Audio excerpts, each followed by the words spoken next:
Want to raise your chest to a new level? Challenge Yourself is an exclusive, innovative experience designed for Chess24 Premium members.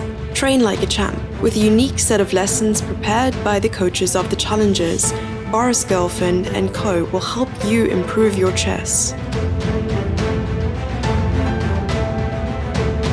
Play a champ. Play a grandmaster each day in Banter Blitz. Take advantage of this incredible opportunity from June 10th. Go premium and challenge yourself. Watch chess tournaments online? Don't just watch. Go to Chess24 and make it an interactive learning experience. You get live commentary in multiple languages, including different streams in English from beginner to expert. It's not just commentary, since there's also an interactive live board. Choose your game and try out your own moves. All moves by the players get near-instant cloud analysis from the latest chess engine, which will also analyze any move made by a premium user. Open the tab Opening Tree. It contains a database of 500 million positions from historical games. Has the current position ever occurred before? What did the best players play? The database tab lets you search full games and load them on the interactive board. There are many more tools for chess learners and experts. Come to Chess24 to watch all the online and over-the-board chess tournaments happening worldwide. Discover a new way to watch chess. Be part of the experience.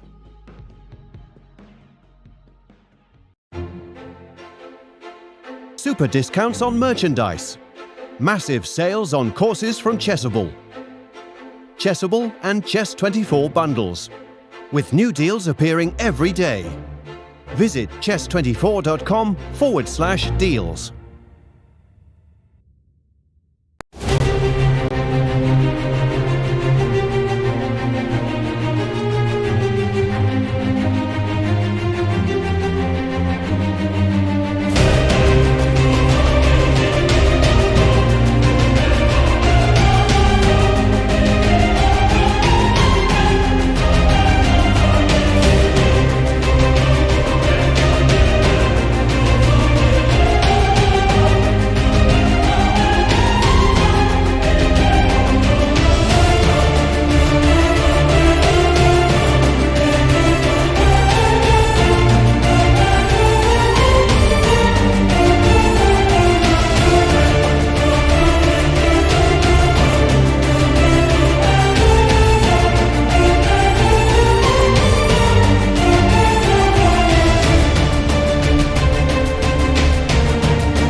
Goes to f7, then there is still hours on g4. So after king to f6 and king to f2. Tenemos el rey ahí n8 un poco mal, no podemos enrocar corto. Y también se puede hacer, por ejemplo, alfil g4. Защиту. Но пока что они этого не делают, играют ферзь d2, рокировка и теперь играют c4. Thank you so much for the lessons. Gracias por las clases. Gracias por las clases.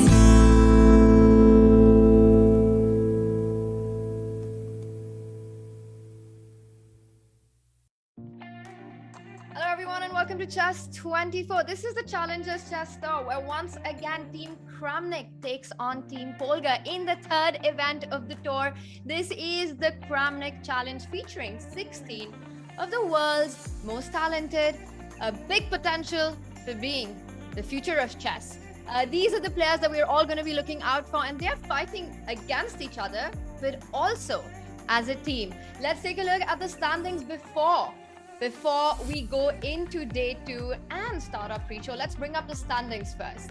This is where we are after day 1. Winston Kamer taking the early lead, the sole leader of the event at 3.5, and then we've got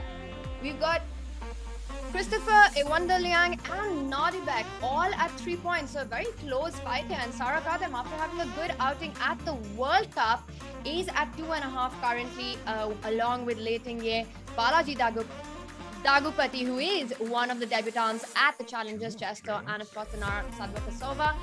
Very early days right now to call out anything, especially as we can see on the leaderboard how tight it is.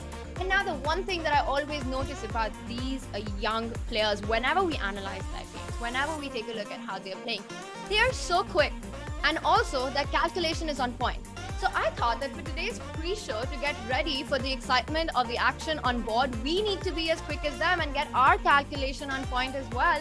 So we've got our chess expert, Surya Ganguly, joining us early today to help us get those brain cells working for all the excitement that's coming up. Let's bring on Surya. Hi gangs, how are you doing? Hey Tania, thank you. I'm doing good. How are you? I'm doing really well. Now, I first call you Surya, then I call you gangs, and maybe chat doesn't know what's going on here. Do you want to explain? I think by now they know, yeah. Like I'm also known as Surya as well as Gang. So, and I really don't know how you exactly call me because you keep on switching, and both are actually fine. So used to this. Yeah, it's weird because I do keep switching, and I think it's funny because both names really suit you. Surya has this positive, warm vibe to it, while Gangs is like the style of chess that you've got, which is attacking and aggressive play on the board. So I think both names are perfect for you. Chat, tell us which one you prefer to be for Surya to be called. Yeah, that would be nice. Yeah. Surya, I believe that you've got some really exciting training material for us. You're of course one of the mentors here at the Challengers Chess Tour. You've also done a lesson which is all about studies, and you'll be taking us through some interesting exercises today. Yeah, I thought I'll select some positions that I also showed to my students here, that is Gukesh, Nihal, Sara and Jamsaya. So some fun positions, and some of them I have toned down a bit, made it slightly easier. But for example, this one, normally I would give them like 1 second to look at this position and then solve it blindly. So this is white to play. Did you have this as one of the exercises in your training session? Absolutely. You will also see later in the videos that number of times, I will show the position for like 1 second or 2 seconds. I'll ask them to, and then I make the board disappear, and then they have to calculate blind. So it's part of our training also. Right. Okay. So I'm going to pull up chat, Surya. I'm struggling with it, which is quite usual at the start of the show. Nothing to worry here. I'm going to try and pull up. We're also a big shout out to everyone who's watching on Chess24, our YouTube channel, as well as our Twitch. So guys, this is the position that Surya has been training our Challengers Chess Tour players with. It's white to play here. And as we can see that black has got 3 extra pawns. So how can white continue here? And that's the question. So also, Tad, if you see anyone answer with the right answer, do let us know. Surya, what is the best way to calculate in these kind of positions? I would say first you evaluate the position. You kind of see that, yeah, there is nothing going on at the moment. Black is, if we play normally, then we lose, right? We are 3 pawns down. One thing we see is there is a back rank. But then again, this check is kind of controlled with the bishop. And at this point, we have to come up with something brilliant. I see already in YouTube someone solved it in the chat. Apparently a grandmaster, Rustamov. Yeah, I mean, I'm hesitating whether it is a real Alexander Rustamov, but yeah, who knows. Well, the speed with which he found this idea, which is actually a really interesting and a creative way for white to hold this position, as you're mentioning that white can't afford to play slow. You're 3 pawns down, you evaluate and you fight for a draw. And we're also being told that once again, it's YouTube versus Twitch, as Grandmaster Alexander Rustamov is not the only one who found it, but also, and I'm definitely going to get this name wrong, Zumaleg96 on Twitch coming up with the right answer. Surya, can you show us how this goes? Well done. All right. So first one is rook e8 check. We are forcing black to take on e8. And now we give check. Giving black an option, you can go wherever you want. It really doesn't matter because irrespective of where black goes, we give the spectacular check knight g6. Now, the trick in this position is, of course, no matter how black takes, suddenly the king has no square to go. All the squares are controlled. So if this becomes a stalemate, the same is applicable for hg6. And if you go king g8, we start repeating until black eventually takes, or we get a 3-4 repetition. So that's how this was a draw. That's actually really stunning construction, and you're never going to believe this, Surya, but actually it is Grandmaster Rustamov who is joining us all the way from Belarus. So we've got reinforcements on chat now. We keep saying how everyone in chat is a Grandmaster, but today it might even be true that we actually have. So greetings to Rustamov for joining us. All right, that's a really nice study. And as you mentioned, King G8, Knight E7 keeps getting repeated, and that's the construction that White has to draw. All right, this was a nice warm-up exercise. Should we go on to something tougher? Well, yes, slightly tougher, but more importantly, it's aesthetically very pleasing. So this is White to play. We see Black has all the pawns. Like, of course, this is a study. It's not a practical position, but we are kind of 8 pawns down, which is really rare. This is White to play, and we have to win. That is a very interesting position. You're right. So, Surya, what is the advantage now? Like you mentioned yourself, that this is not going to come in a practical game, right? This particular position is probably never going to come, hopefully, in anyone's practical game where you're actually so much material down. But what are the advantages of actually solving these studies, and how can it help in our improvement while chat is having a think? Studies helps you to improve your imagination. And if you look at all these young kids also, they were doing lots of studies. I, as a kid, also did studies, and also even now, I love studies. I think it helps us to improve our calculation and imagination both.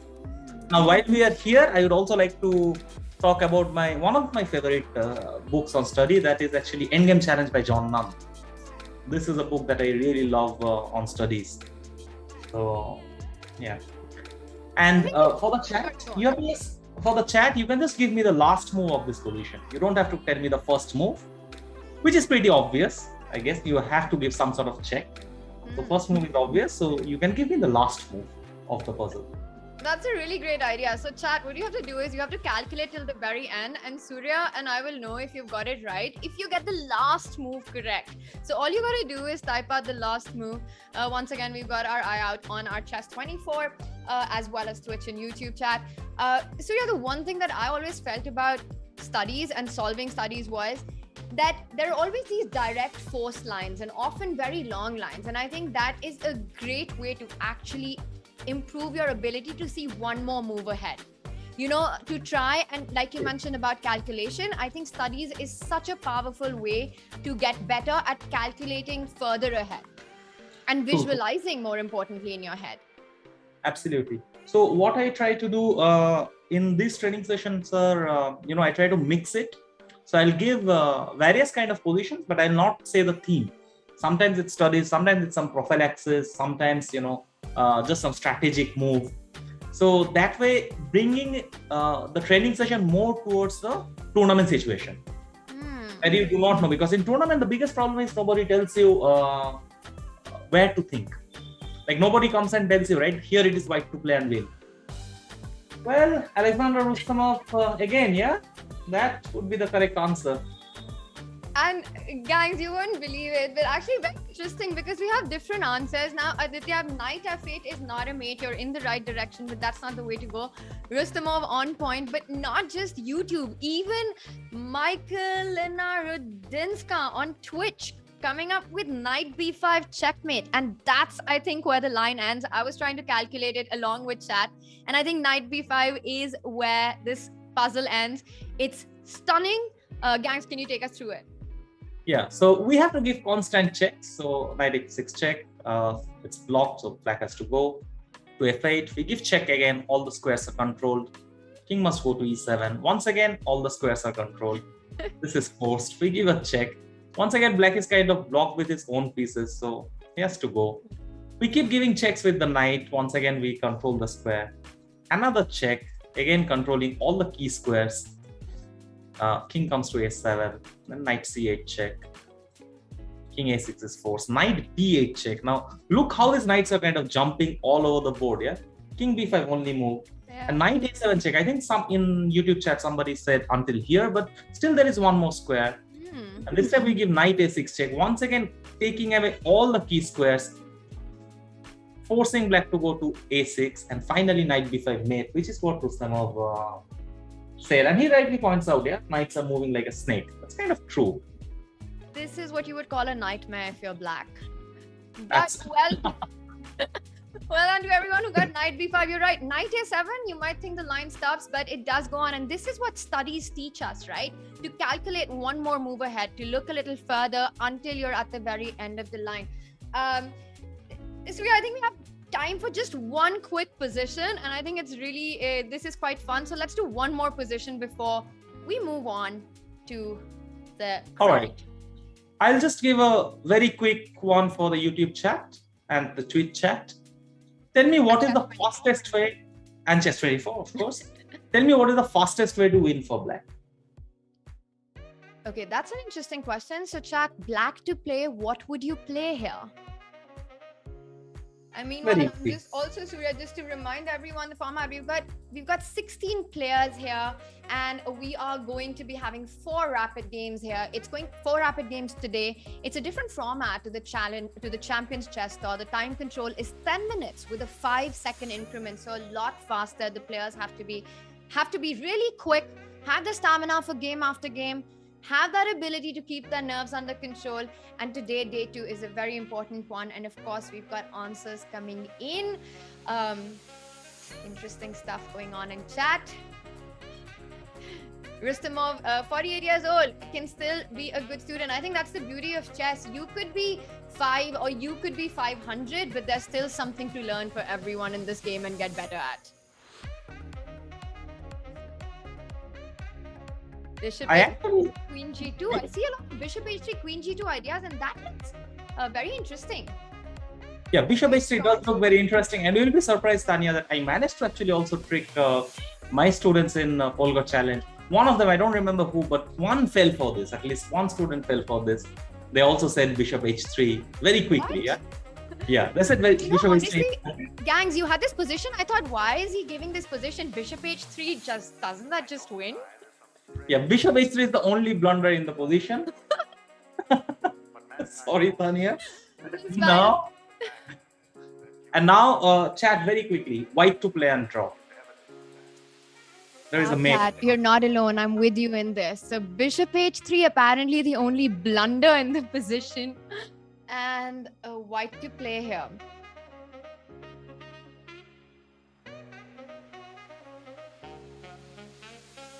I think we've got liftoff in about a minute. So really quick, what is the repetition, chat? Action is about to begin on board. Has anyone spotted it? Yeah, well, Alexander, as usual. It's rook takes d8 check.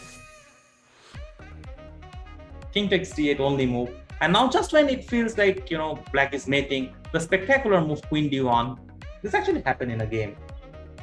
Oh, Srinath actually confirms. It was Sarah who fell for this. It's very much possible, Srinath. Oh, Grandmaster Srinath in chat. Hi, Srinath. Hi, Srinath. Yeah, this is forcing black to take. And a spectacular stalemate, like with 3 pins. I mean, it's such a rare occurrence. With 3 pins, it's such an unexpected stalemate. This is amazing. So every move except bh3 wins. Now I have to ask you, is queen d3 also working, or is queen d1 the only move? Queen d1 had to be the only move because here you can at least move your bishop somewhere. Very nice. So queen d1, very important to get that bishop in. Yeah. All right, with that, I think this was really fun, gangs. Thank you for showing us these amazing exercises that you actually studied with the Challengers Chess Tour participants, and it's good to know that they fell for the same trap that Chat and I did. I think we've got liftoff really soon, so let's get to the action. Now, who impressed you the most from yesterday's play, gangs? All of them. I mean, yesterday I was looking at the games, and every single game was so complicated, so nice. We can start with maybe Vincent, the leader, right? Let's do that. And now, chat, if you enjoyed solving these studies and these ideas, Definitely check out Surya's free course on Chess 24. It is the amazing studies in chess, I think is what it's called. It's this one, the amazing chess studies, where you can solve these positions and really improve your imagination and calculation. Hopefully we'll be doing more of this on tomorrow's pre-show, but now let's get to the chess. Yeah, and you can also see Nihal, Gukesh, Sara, and Jhansaya, how they are solving this. So that would be pretty interesting. Yeah, I'm So just games feeling are so yet to bad be because started. Bishop h3 here was exactly what I wanted to play. But anyway, let's move on. Let's get out of this position ASAP and let's get some live action on. Yeah, I'm waiting for the games to start. I already see Vincent. Vincent is the youngest German grandmaster. And do you know, gangs, who is Vincent's trainer? Of course, from the starting, I knew, Peter, very good friend. Actually, I miss Peter so much in Chess 24 because I'm a big fan of him as a player, as a commentator. In fact, that is the reason I'm coming with suit and tie and, like trying to at least dress as gently as possible like Peter. Because I'm really missing Peter, like all the audience out here. It's a good look. You're absolutely right. There is, of course, but we know that he's got obligations currently. You don't have to be a rocket scientist to guess why he's not been able to join us for the broadcast.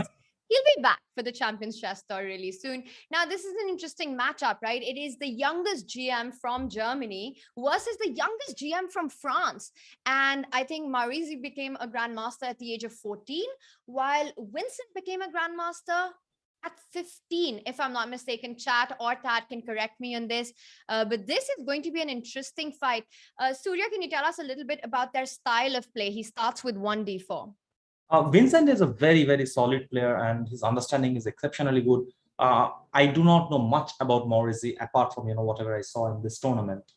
So, we got a Queen's Gambit decline. Now the question is, will Vincent go for Catalan? But usually I was about to say he plays this classical system. And we got this, if at this point Black could play Knight f6, we will get a pure Ragozin. But Black is delaying Knight f6 right now. So it's interesting. You see, like both players are delaying these two pieces. So my hunch is White also wants to get his knight to e2 maybe. And yeah, Black kept his knight on e7, which is not that normal. But here I believe, he wants to get his knight to g6, harassing the bishop on f4. I mean, the position with the knight on f6 would be a pure normal Ragozin kind of position in general.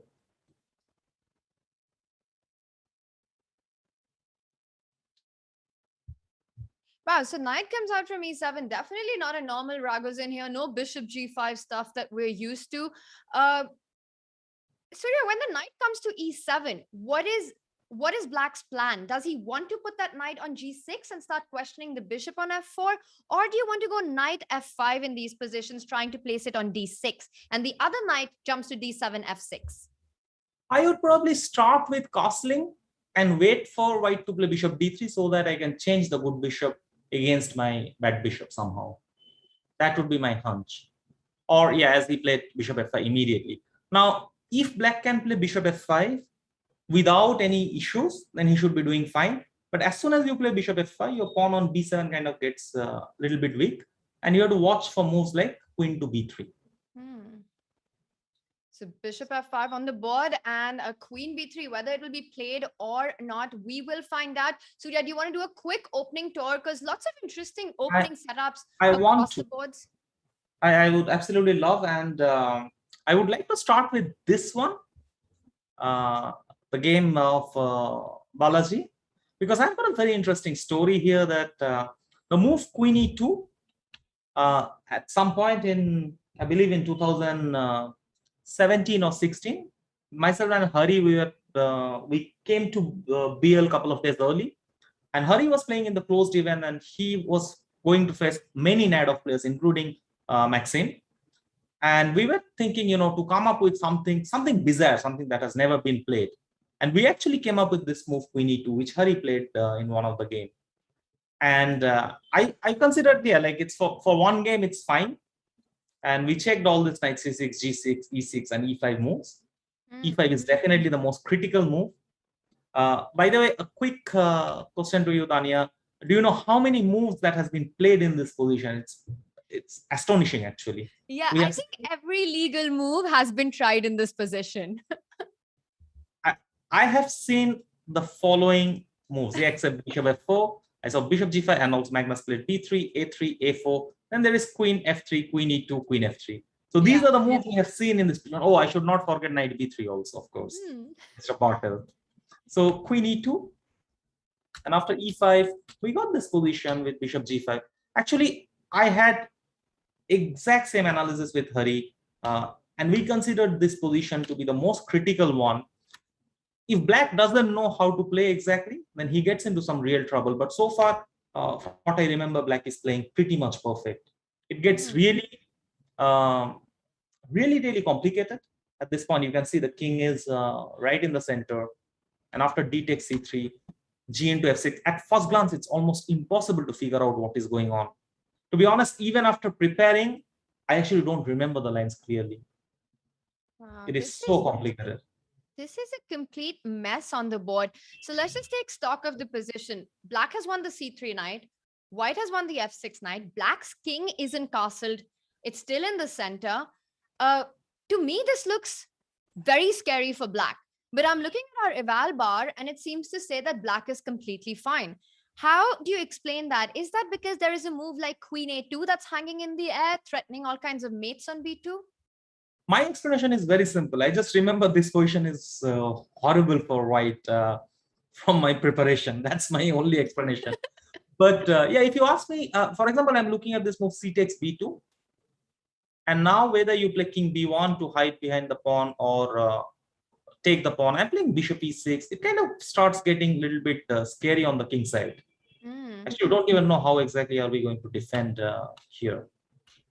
C takes b2 would be a move, or even start with bishop e6 maybe. He starts with queen takes a2, and after queen takes a2, a direct threat of two checkmates, queen a1 and queen b2. So the only way to fight that is to capture the pawn on c3. And white is simply saying, you've got queen a1 check, but I move my king to d2, then your queen is attacked. You don't have another check. What is your plan next? And I think it's key in these positions for black to actually think about developing, not to get tempted with a move like queen a1. But if I was black here, I would be considering bishop e6 because I really want to get in that rook d8 check. With bishop e6, what happens after f takes g7? I have no idea. Yeah, f takes g7 would really scare me. So black takes on f6, practically forcing white to take. And once you take, right, the position is so sharp. I mean, imagine if this knight is not there, bishop h6 would actually lead to mate. I am thinking about moves like rook g8, just saving the rook. So these knights are so important. For example, this knight is controlling mate in 1, and also this knight in a way controlling mate, because after bishop h6 check, whenever we play a move like rook d2, then there will be queen a1 mate. All right, Surya, because we still have a little time before the clock hits really low. Sorry about that. I think there was a little technical glitch there on my end. Because we have a little time, I really want to run into this game of Shuvalova. But before we do that, what is your final evaluation? Who should be happy out of the opening, Balaji or Jonas in this one? Still, I would say black. Jonas will be happier here. All right, Jonas, but he's down to about 5 minutes on the clock. Can we quickly go to the Zhina versus Shuvalova matchup? Crazy stuff going on here. Can you break this down for us? Because I think black is in massive trouble. Is black about to lose a piece? So first of all, this is called fantasy variation, if I remember correctly, and Caro-Can. At least one opening I remember correctly. I always struggle with opening names. Takes e5 also very critical. Knight d7, this move, at least I don't remember right away. Because looking at this position, it already feels white is so comfortable. got this pin. Sorry, he got this pin. His rook is in this half open file, and pawns really doesn't matter here. Knight c4 is coming. Actually, it's obvious that black, as it is, ran into trouble, and then after playing queen b6, he had kind of missed knight d2, so had to waste one more tempo with queen c7. And this position looks almost lost to me. I mean, you cannot take with the knight because then you are losing material some way or other. And if you take with this pawn, then the king on g8 will run into some massive attack. So I believe this looks almost busted for black, actually. Yeah, I mean, completely you can't take busted. knight f6 and you have to take gf6. You don't have any of your pieces on the king side. Knight h4, queen g4, knight f5. So what was the key moment that it's gone so wrong so quickly for Polina? As I said, first of all, I'm skeptical about this pawn knight d7. I don't know, maybe it is some her preparation. But clearly at this point, I mean, already I was not very happy. But when the position is critical, and if you start wasting moves with queen b6, queen c7, it's likely that you'll get into some serious trouble. And right now, okay, it's pawn down for nothing. I'm expecting some knight takes f7 and e5. I don't know when. Maybe I can do it right away. At least one of the possibilities. All right, so big advantage to Zhuzhina out of the opening here, and Polina going to have to suffer this one and try and hold on to it. Now, the other very exciting matchup is the Liang Wonder against Dinara Saduakasova. And of course, on paper, Wonder is a favorite. He's almost 100 points. He is 100 points ahead of Dinara, but Dinara, a very strong, very solid player. And looking at the position, I don't think it's so bad for black. I don't think black is in. I think black's doing fine out of the opening. Yeah, very normal Rai Lopez black got. One of the critical moment could be here after queen d6, white played d4 when you cannot take because of e5. And then a mass exchange happened. But this position, it looks like black lost a pawn. Because 8-6 is hanging end of the day, right? So black does have compensation for sure. I would consider moves like rook a d8 or actually rook f d8. I'd probably go for rook f d8. So my idea is now if you move your bishop, I can actually take on d8 and even think about taking this pawn on a2. And otherwise, I kind of gain control over the d file. So although black remains a pawn down, I believe he will have, yeah, he played rook f d8 on the board. I believe there will be some sort of compensation.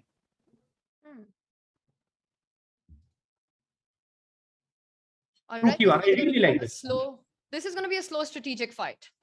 Yeah, I like white. I mean, if I have to pick a color, I will pick white. It's not going to be trivial to convert this advantage, but yeah, there is some advantage. A pawn is a pawn. And if you take twice right now, once again, h6 is hanging, and also there are positional threats of knight c5. You know, this saying a pawn is a pawn, we use this so much whenever we're analyzing. But do you just say a pawn is a pawn, or do you say a pawn is a pawn is a pawn, just to emphasize on it? A pawn is a pawn is a pawn, like thrice? Never did that. I feel like when you have a really good pawn, and your opponent doesn't have a compensation, now this position is not one of them, because like you're mentioning, there's definitely play for black. But very often, a pawn is a pawn is a pawn. So pawn is a pawn is a pawn. That's what we learned. Something new I have learned. I'm definitely use it. Well, this is going to be a strategic one. Let's go back to the Dagupati versus Baer matchup, because that one has blown up and black's king still in the center, white's king on d2. This is amazing. Maybe, gangs, let's just take it from here. Yeah, rook d5, a very interesting move actually, rook d5. You are kind of creating more space for your king. And yeah, I'm wondering what was the point after bishop e6. I get it now. He wants to play king d2 so that the king is safe, but rook is further away. So the file remains open. Rook g6, natural move, attacking the bishop. Bishop h4, bishop e6. I actually still like black. I don't understand what white got at all. Now king to d2, safeguarding his own king and saying that, yeah, if you take, I want to take back. And black says, look, I'm not going to take at all. I have no intention of taking your rook. You can keep it as as long as you want to. I complete my development. You have got basically two kind of threats. One is knight d6, which I'm controlling. The second is rook d8 check, which is also controlled very nicely. And please show me, how you are going to deal with your own king.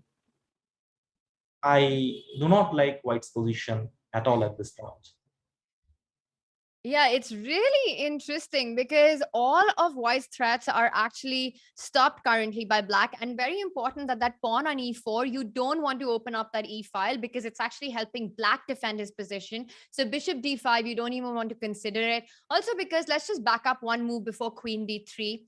Queen d3 is obligatory, by the way. Some sort of white had to play queen d3 in a way. Because knight b4 was a very serious threat. Imagine, I'm just making a random move here. Let's say I play something like g4. I can play move like knight b4, hitting on your rook and the pawn. And you cannot take here because of, I take on c2, probably with the rook, and then eventually take the queen with the check. Now, by playing queen d3, white says, I increase the pressure on d8. Now, that means not only one piece, but both the rook and knight will be needed to guard the d8 square. Very nice. And also black still, even though bishop d5, ed5 is no longer a check, actually going for this option would give white so much play along the e file. So still it makes a lot of sense for black to hold on and not take that rook on d5. Meanwhile, we're being informed that for Twitch chat, a pawn is a pawn does not work. It's push and baby all the while. Shout out to Yasa. And of course, in this position, white is a pawn up. But here, it doesn't even count. There is no a pawn is a pawn is a pawn in this position. It's just a bad pawn. You actually don't even want that e4 pawn. Wait, why is the pawn up? I actually never counted the material at this point. I really did not count. Exactly, okay, so because in this position, that's the least of black's concern. All right, but queen d3, like you mentioned, only moves, stopping the threat of knight b4. White still has some ideas. He is looking down the d file. Black's bishop on f8 can't really move from there because of knight d6 threats. He accepts that sacrifice. And now e takes d5 would open up the game. Yeah, bishop into d5. I was a bit skeptical. I was actually trying to make somehow bishop takes f5 work, or just stay for one more move. But these are the positions which is so sharp that computer evaluation doesn't really matter here. Actually, another move that came to my mind also to play f6 to kind of shut down this bishop first. I'm not very, I cannot be completely sure here. We have bishop d5, e5 on the board, and it's getting crazy completely. This feels wrong. This just feels wrong. I can give queen e4 check and just take it. You could also just take it. Well, then at least bishop b4, that's the point. But queen e4, I give a check. You cannot play rook e6 because I take, c2 is protected. And after I give check, you have to play king d7, and I just take, queen e4 on the board. And now I just take. And Jonas is down to 1 minute 35 seconds on the clock. He's made this big error of going knight b4. Still not sure if that rook on d5 had to be captured either. So after c takes b4, as Surya, you were pointing out, queen e4 is a very important move. So black doesn't have bishop b4. Are there any more tricks in the position? Can he go rook b6, trying to renew the threat of bishop b4? Well, I can always play something like bishop d3. And when you take, my king on e2 will be consolidated. Although now there is some sort of rook e8 ideas. Let's have a look. Let's have a look at this. So you play this. My blitz reaction will be just to play b5. That looks like a classical reaction to me. But just played fast because it's blitz. Yeah. So there's no bishop b4 check. I don't have to bother about that one. I like your move rook e8 though, to try and dislodge that queen from e4. Bishop e7, wow. What do you think about this? I love it, but is there rook e8 in this position? And then I want to play d6, shut it completely. This is getting insane. King d7 on the board. Balaji having a think in this position. He's taking his time to pick up that knight on b4. Is there another alternative that he's considering in this position? Or is he just trying to calculate these complications after c takes b4? What happens if black maybe goes rook e8? He decides to go knight e3. That's a bit of a docile move instead of capturing on b4. He didn't like something about cb4. Yeah, I wonder what he did not. Of course, he did not like bishop takes b4. It is simply that I was completely blind. As simple as that. Not alone. And after queen takes b4, then it gets very tricky, yeah? Although I don't see a mate, obviously. But yeah, I can imagine. Very scary. You feel like it's It going is to be scary. there.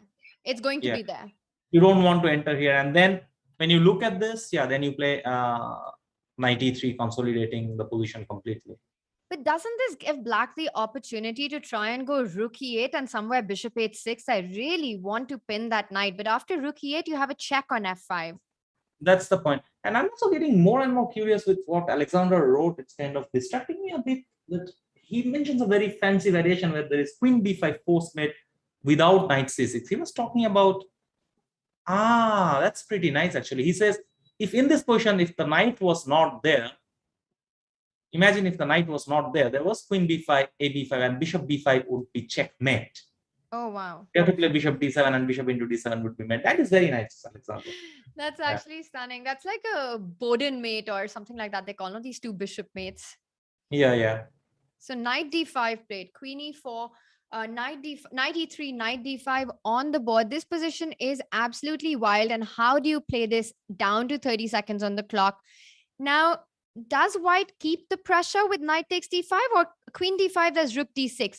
Does white take knight d5, rook d6 and then go c4? Exactly. You take on d5 with the knight.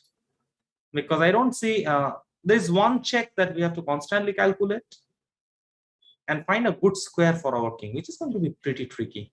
You know, I just opened chess24 chat and El Toyo is saying on chess24 chat that chess is easy, but for my opponents. I feel your pain, El Toyo. Yeah. Okay, so knight d5, still having a think. And knight takes d5, bishop h6 here is what you're suggesting. Yeah, because if I play rook d6, I see there is c4.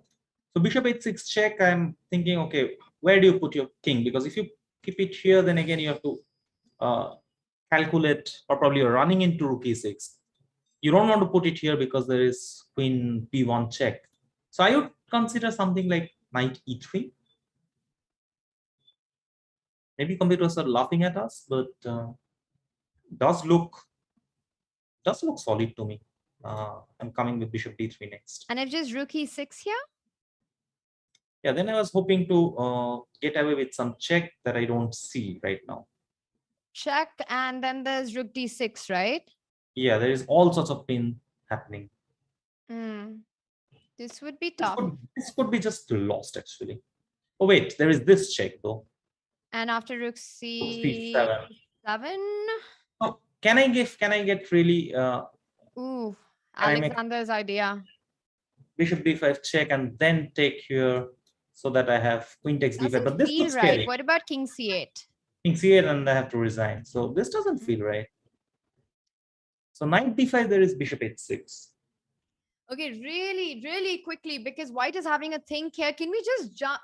It's already, we have a result. We have a first result on the Sokolovsky versus Mendoka board, and Leon has lost that game. We will do a quick recap of this, but right now, gangs, let's stick to the live board. The most exciting one is the one that we had with us. So that would this is crazy as well. No, wait, the game is still on. There's some problem with the results being shown actually.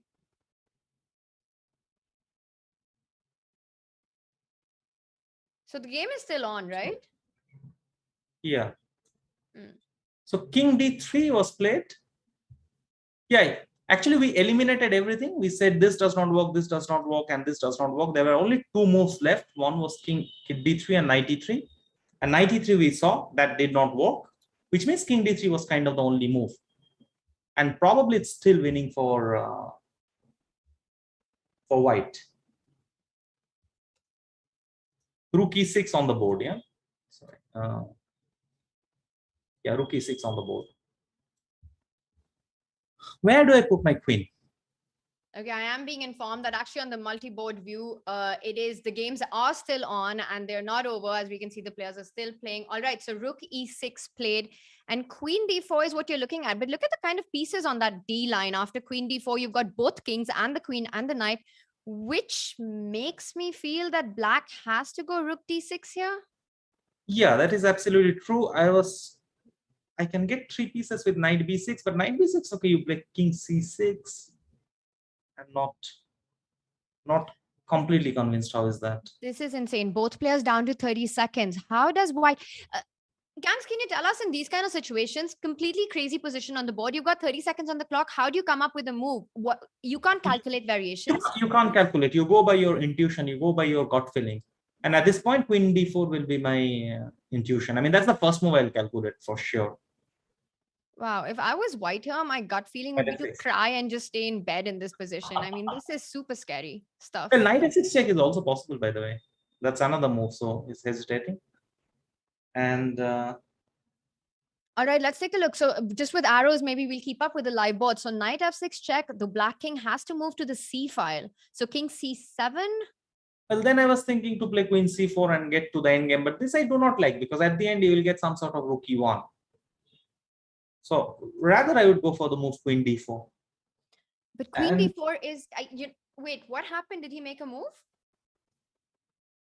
I mean, the clock shows 0.00. Maybe Tad can give us an update. What's going on? Because I see the players, they're still on camera and it looks like he did make a move, but there is a little delay probably. If I play queen f5, now there's queen c4 check, and that's mate actually. That's mate in one. So queen d4, yeah. Queen d4 was on the board. But I see the bar kind of drop. So maybe knight f6 was the way to go. Queen d4, rook d6 on the board. This is so human, yeah. Look at the position. I see the point. Look at the position. Can we just highlight the pieces on the d file? Because this is like the studies that you were showing us right before the games. True. Very true. So what do you think? If I play c4 right now, is rook into c4 a move also or not? So rook into c4 is probably not a move. I was counting on this, but I have king e4. My king is actually pretty solid there. I don't see a way to... And queens are kind of getting exchanged. So c4... Some checks maybe somewhere, or b5. Is there an option to go bishop g7 here? Is that completely crazy? Let me just tell you what the idea is before you make a judgment on it. It's just queen g7. I want to take rook d5. But I think queen g4 might be a little unpleasant for black here. Yeah. Actually, if I play queen g4 check right now, I think this is what by the way, queen g4 on the board. Yeah, this is what I do on a game because it forces black to play king e6. And what is wrong with king c6? I'm actually queen c8 hangs. Queen c8 hangs. That's not the end of the line. Oh my god, it's on the board. King c6 played. Did he just blunder? Queen c8, king d5? There is only one square. So what if I stop this? That king on d5 is... Cellmated, yeah? Oh, this is on the board. I would play bishop g3 almost instantly here. That's actually a really nice quiet move. You take away the only square with which the king can move and give a devastating check on, and suddenly c4. Is that a mate threat? That looks like a mate, and this is so pretty, yeah? This both kings are at the center. I'm maybe sure B5, I heard somewhere. B5 here. B5 you just take on d6. The rook is hanging as well. I play bishop e2 and bishop f3. By the way, this is mate, yeah? Oh my god. c4 on the board. What was this game? What was this game? Can someone tell me? I have absolutely no idea. No, the thing was b5. I was intending to play this bishop e2 and then give bishop f3 mate. Yeah, and also the rook on d6 is hanging all the time. Bishop e2, bishop f3 ideas. But look at the last position that we have with black's king mated on d5. At some point, we thought that white was doing just so badly after the opening. All of black's pieces playing. This was a wild game. Gangs, let's jump to some of the other live action. This is definitely the position of the day, or position of the round, I must say. Yeah. Position. All right. So which one? Do you want to take a look? Do you want to take a look at Vincent's board? Yeah. Let's go there. So Vincent is currently leading. He is the sole leader going into day 2. And what is happening here? I would say completely winning. I mean, just one thing to spot.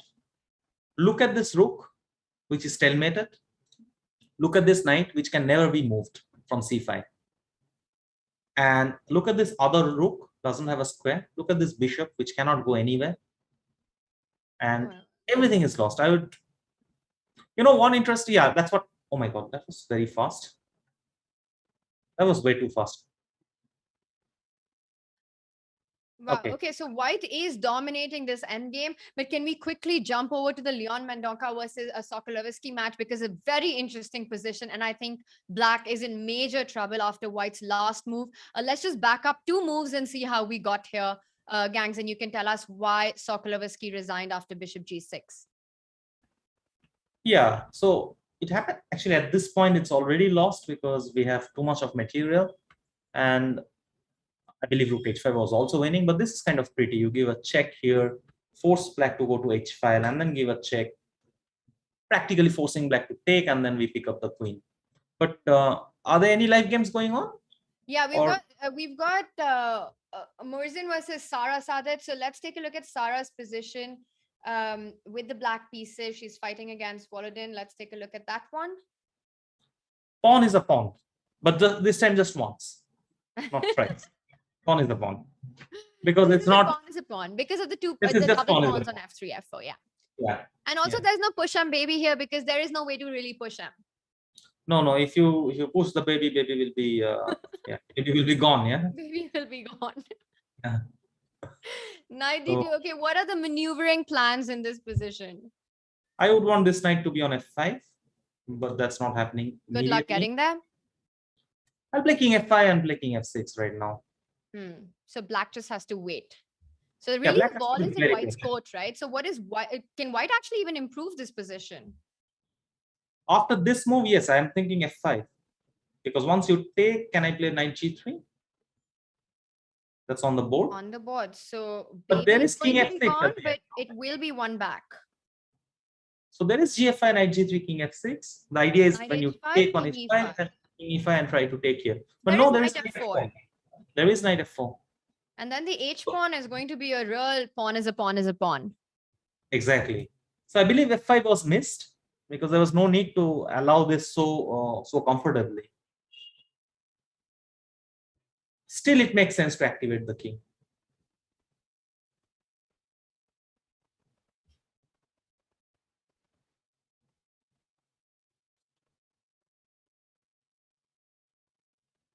So what do we have here? Knight h5 check was such an odd move, allowing knight d3 check. Now the king has to come back. I believe now black got enough counterplay to hold this position. We are forced to play king d4.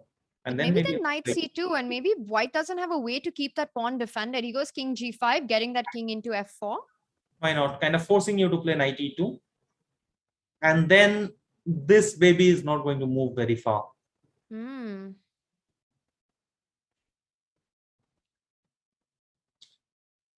Wow, we do have a big result as Carissa has drawn her game against Nodebek Abdusattarov, and we're going to take a look at that once this is over. There is a variation here, Tania. I would like to take here. No, I said there is a pretty direct variation. I can take here, and after knight f5, I go back, you take, and I simply take your pawn. Nice, and then that's a forced draw. I believe this is how the game is going to end. We have king g5 on the board. He might try to keep it on with knight d6, knight d5, knight e4, knight d2. It wouldn't last for too long, but yeah, that's king e4. So goes king e4. But now can't you just take knight d5 and knight d6? Yeah, that will be on the board also. So knight c3 check. We do have, let's just, knight f6, and now you can go knight d7 knight check. g4. Knight g4. Oh, knight g4. Fancy. So this is draw, yeah. Knight d7, yeah. And the whole point, as we can see on the live board, is that white's king, if he moves towards the knight with king d4, black's king comes to f4 and picks up the pawn. And now knight e6, there's really not much white can do. So that's quite a nice defense by Sara in a difficult endgame. Yeah, absolutely. By the way, do you know why Volodar always looks red? It must be because of the green screen or the lighting. Yeah, he looks exceptionally red. I think he's just very angry at not winning this game. No, come on. It has to be. You No, don't because think I'm that's looking it? from the first day. I think it has to be something with the zoom. I've actually played a tournament where Volodar was also participating. This was a tournament in Italy in the Salento Open, and it was amazing to see him play. He was, of course, very strong. Even then, this was about two years ago, but one of the more upcoming players, and he was around 2400. But regardless of who he was playing against some 2650 guys there. He would just sit on the board with that look on his face that he's about to crush them. So you could always see that determination in him. Right. Tania, would you like to go through this Leon game? Let's do Now it. that all the games are over. Let's do it. I want to take a look at that. And also chat is mentioning, our Chess24 chat is mentioning that the Carissa game was quite an amazing one. And Carissa has been actually performing really, really well. Even she is a former, I think she finished second in the US Championship, if I'm not wrong, in 2020. And she also had a really great run in the Women's World Cup recently, going on to round 3, where she lost eventually to Nana Zaknitse. But she is definitely one of the big names in US chess. She plays for the national team and she's had a phenomenal performance at the Olympiad as well. And this is where we stand in round 5. Carissa holds Nodebek. Sarakadem draws a tough position against Volodar. Maruzi lost to Vincent, while Balaji Dagupati, that was an insane wild game, managed to win in the end against Jonas. Zhuzhina beat Polina Leitingye, lost to Christopher Yu. Leon Mendoka won a nice, that last position we saw with those 2 rooks against Sokolovsky, and Ewanda beat Dinara. Gangs, which game do you want to look at? Because there are so many games on. It's kind of hard to keep up with them while they're happening, but we missed out on some of the action. So let's start with this one. Yeah, let's start with this one. Typical King's Indian with bishop on d2. And yeah, there are so many classical games here. There are so many. It's very wild, of course. White crushes on queen side and black tries to get give mate on the king side. Knight on f2. So now this is something interesting. This we have seen many times. Actually, Firuz also doing this, keeping the knight on f2, which kind of takes care. And this is a very modern treatment, I must say. I also saw Gukesh playing something similar. Keeping the knight on f2 and playing g4. You delay your queenside plan, but you make sure there will be no h5, g4 happening. And you first make sure, there is nothing going on the king side. Look at this move, knight f4. Black is hoping, you take, I take, and I try to create some sort of attack on the king. And white goes knight g4. He says, okay, I have no intention to move my pawn from g3 and open the g file. Instead, I would rather get a position like this where you do not have anything going on the king side, and I will slowly crush you on the queen side. So h5 on the h5 happened in the game. And finally, white takes. If there is nothing immediate, it looks like this is lost for white, but I don't know why bishop h3 was not played. That looks... maybe king h2? Yeah, bishop queen h5, h4. there is queen h4. Yeah, h4. So I don't know what I'm missing here exactly. Maybe rook h2? Rook h2 and king h1 maybe? Rook h2 is a nice move, and hide the king on h1. Yeah, something like this. Well, I cannot be completely sure, but I don't see an. I don't see a queen g3 here. Is that queen g3? I can take bishop h3. Yeah. Very nice. So maybe there was nothing really going on. I don't know what the Indian might say, but this looks like white defended completely, and now I don't see any attack coming because this bishop is not taking part in the game at all. So yeah, you got everything, and okay, white is saying your attack will continue only if I take on g3, but I'm not going to do that. And now that I have stopped you on the king side, now I run on the queen side. This is kind of really nice, yeah, like not touch the king side at all and then just start collecting pawn on the queen side. And knight e6, I really like this move, basically getting rid of this bishop and leaving black with only one bishop, which is not doing much. Black gives a threat of rook g1, which will be stopped immediately. And look at this. He never took this rook. He never allowed any kind of counter and just exchanged the bishop. And I think it's a great game by Leon, because king e6 is mate.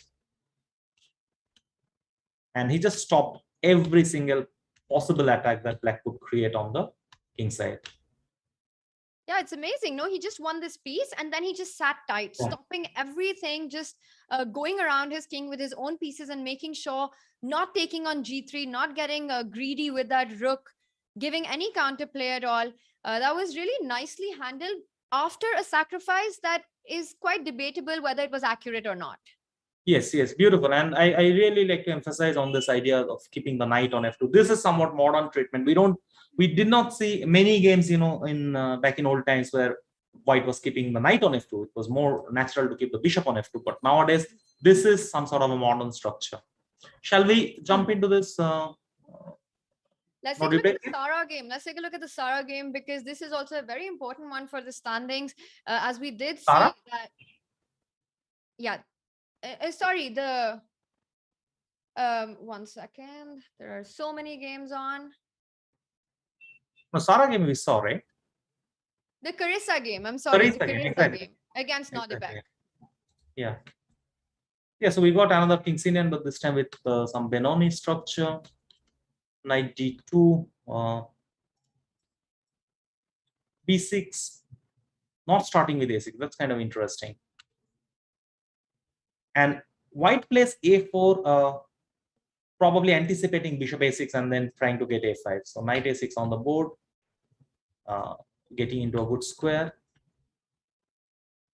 These are very interesting maneuver. You get your bishop to g3 because you want to get f4, e5 in as quickly as possible. Rook b8 happened, queen b1, probably trying to get knight c4 so that the e4 pawn is protected. Black plays bishop f8. So a lot of prophylaxis is going on. White is threatening knight c4. Black plays knight bishop f8, protecting the pawn so that after knight b4 there is b5. White after knight c4 there is b5. Knight c4, b5, takes. Do you take and go knight a5 now? I was actually thinking about that, but this square is blocked. I mean, this square is controlled. So knight a5 doesn't scare me. That knight will probably get into some issues. For example, I can probably play even rook a8.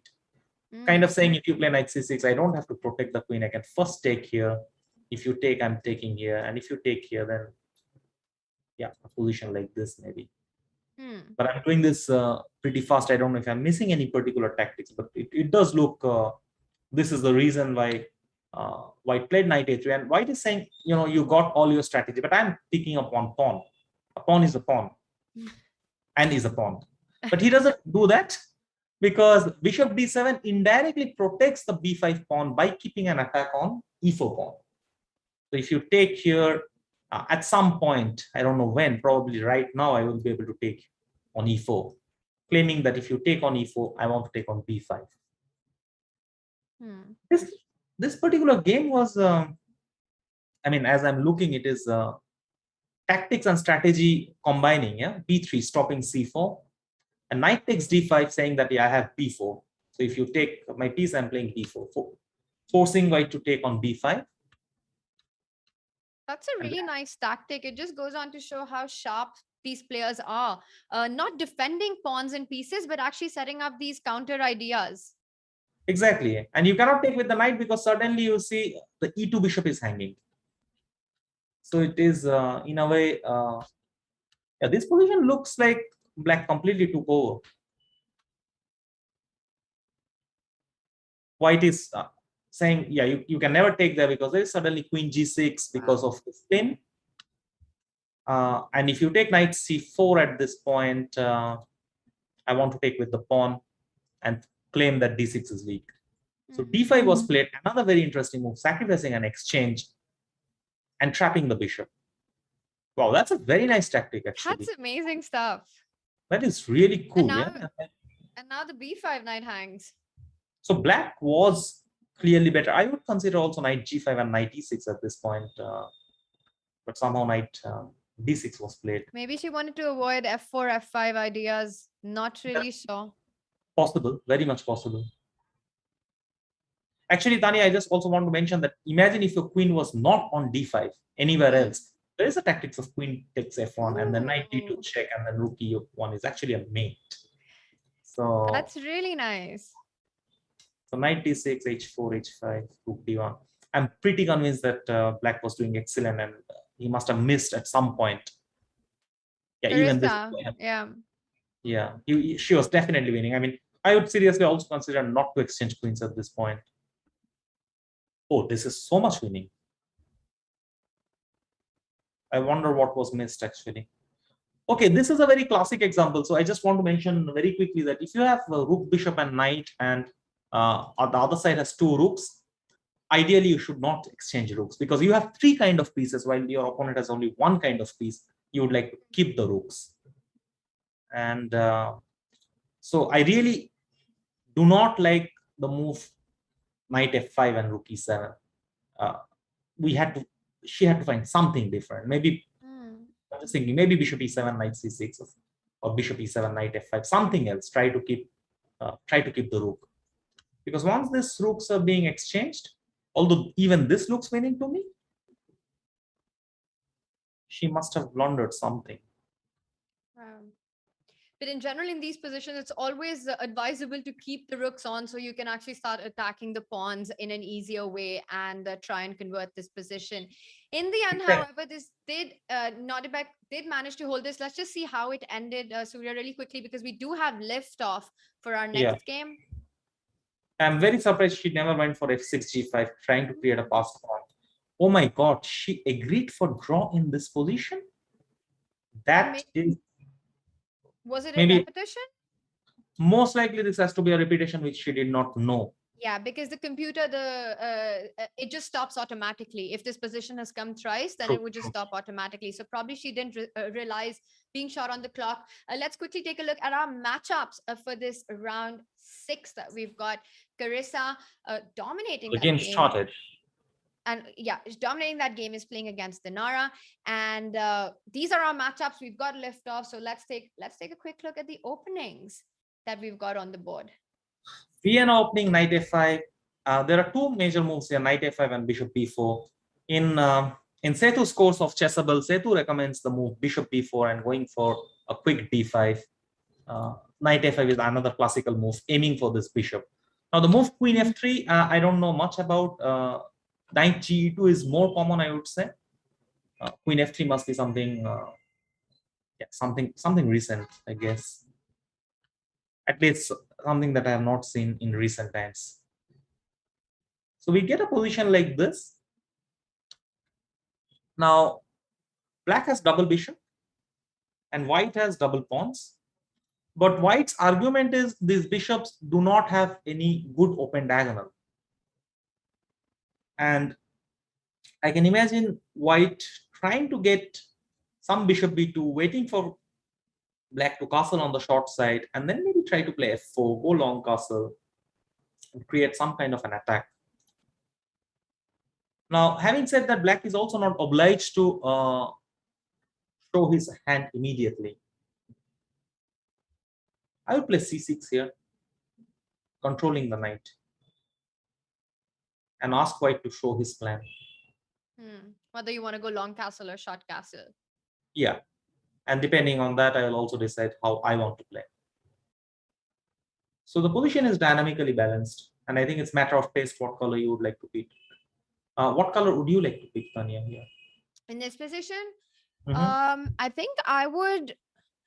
That's interesting because I'm not really sure, but I think I would like to be white here, simply because I think this bishop on h6 is a little annoying. Black's king not really having the possibility to castle right now. And I feel I would want to be white and I would love to go long castle here. Right. Okay. After c6, I'm hoping that there's a weakness on d6 that I could take advantage of. Maybe some timely f4 break at some point. Black's king still a little far away. You need to play c6. You need to get your queen out. You need to spend a few more moves before you can complete your development. True. For me, the position is balanced. I'm actually fine with either color. I thought it was if you had to pick. You just put me on a spot. Okay. If I had to pick, probably I'll pick black at this point. You were just being kind by not picking. Let's have a But look at why this. would you pick black here? Because the position is balanced and I would rather have an equal position as black than as white. Okay, that's an interesting way to look at it. So this one, you think both Dinara and Carissa, I think this is the kind of position where, the middle game will be for 3 results and we have G5 on the board. Wow. Would you still be black? No, G5 I would not play because I'm not going to take this bishop. Although there is a threat, yeah, there is some sort of a threat. But what am I going to do after H4 actually? I am just taking, yeah. Knight d5. Okay, I like this move. This is a nice move because the thing is after rook g8, there's h4 and that g5 pawn is pinned. That's it. After rook g8, there is h4. That's all you need to know. Nothing else. Because that means you can never get to my bishop and then g5 is a pure weakness. So white took over. Let's have a quick look at this game between Sarah and Vincent.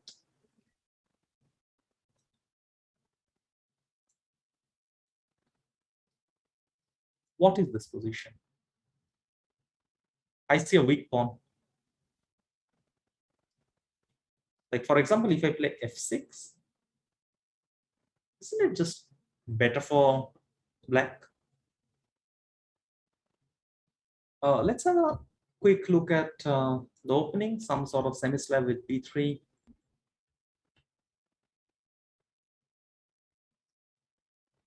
Is this some sort of theory? Because black just got such an easy play. Attacking here, we cannot play knight e2 because after bishop d2, okay, a1 is hanging. So rook c1 and then d4. Something went wrong for white. I don't think white was aiming for this position. There is no way white could aim for this position.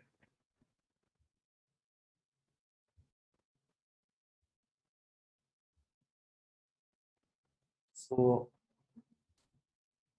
yeah, we got a position like this. A6, and yeah, as expected, f6 was played, e4. I think this is going to be a long-term torture, and Vincent really enjoys this kind of position. Although it's not very easy to encash the advantage. If white could get knight d5, which he cannot do it immediately, it will not be trivial to prove how much pressure we can give on the e4 pawn. But still, I will prefer black. No, in this one, I'm with you completely because as we can see, black's pawn structure, no weaknesses. Black's rook has entered on d4. That's a nice square. The knight will jump to e5 when required. The knight on g4 is absolutely fine. White's knight not being able to come into the game because of the e4 weakness.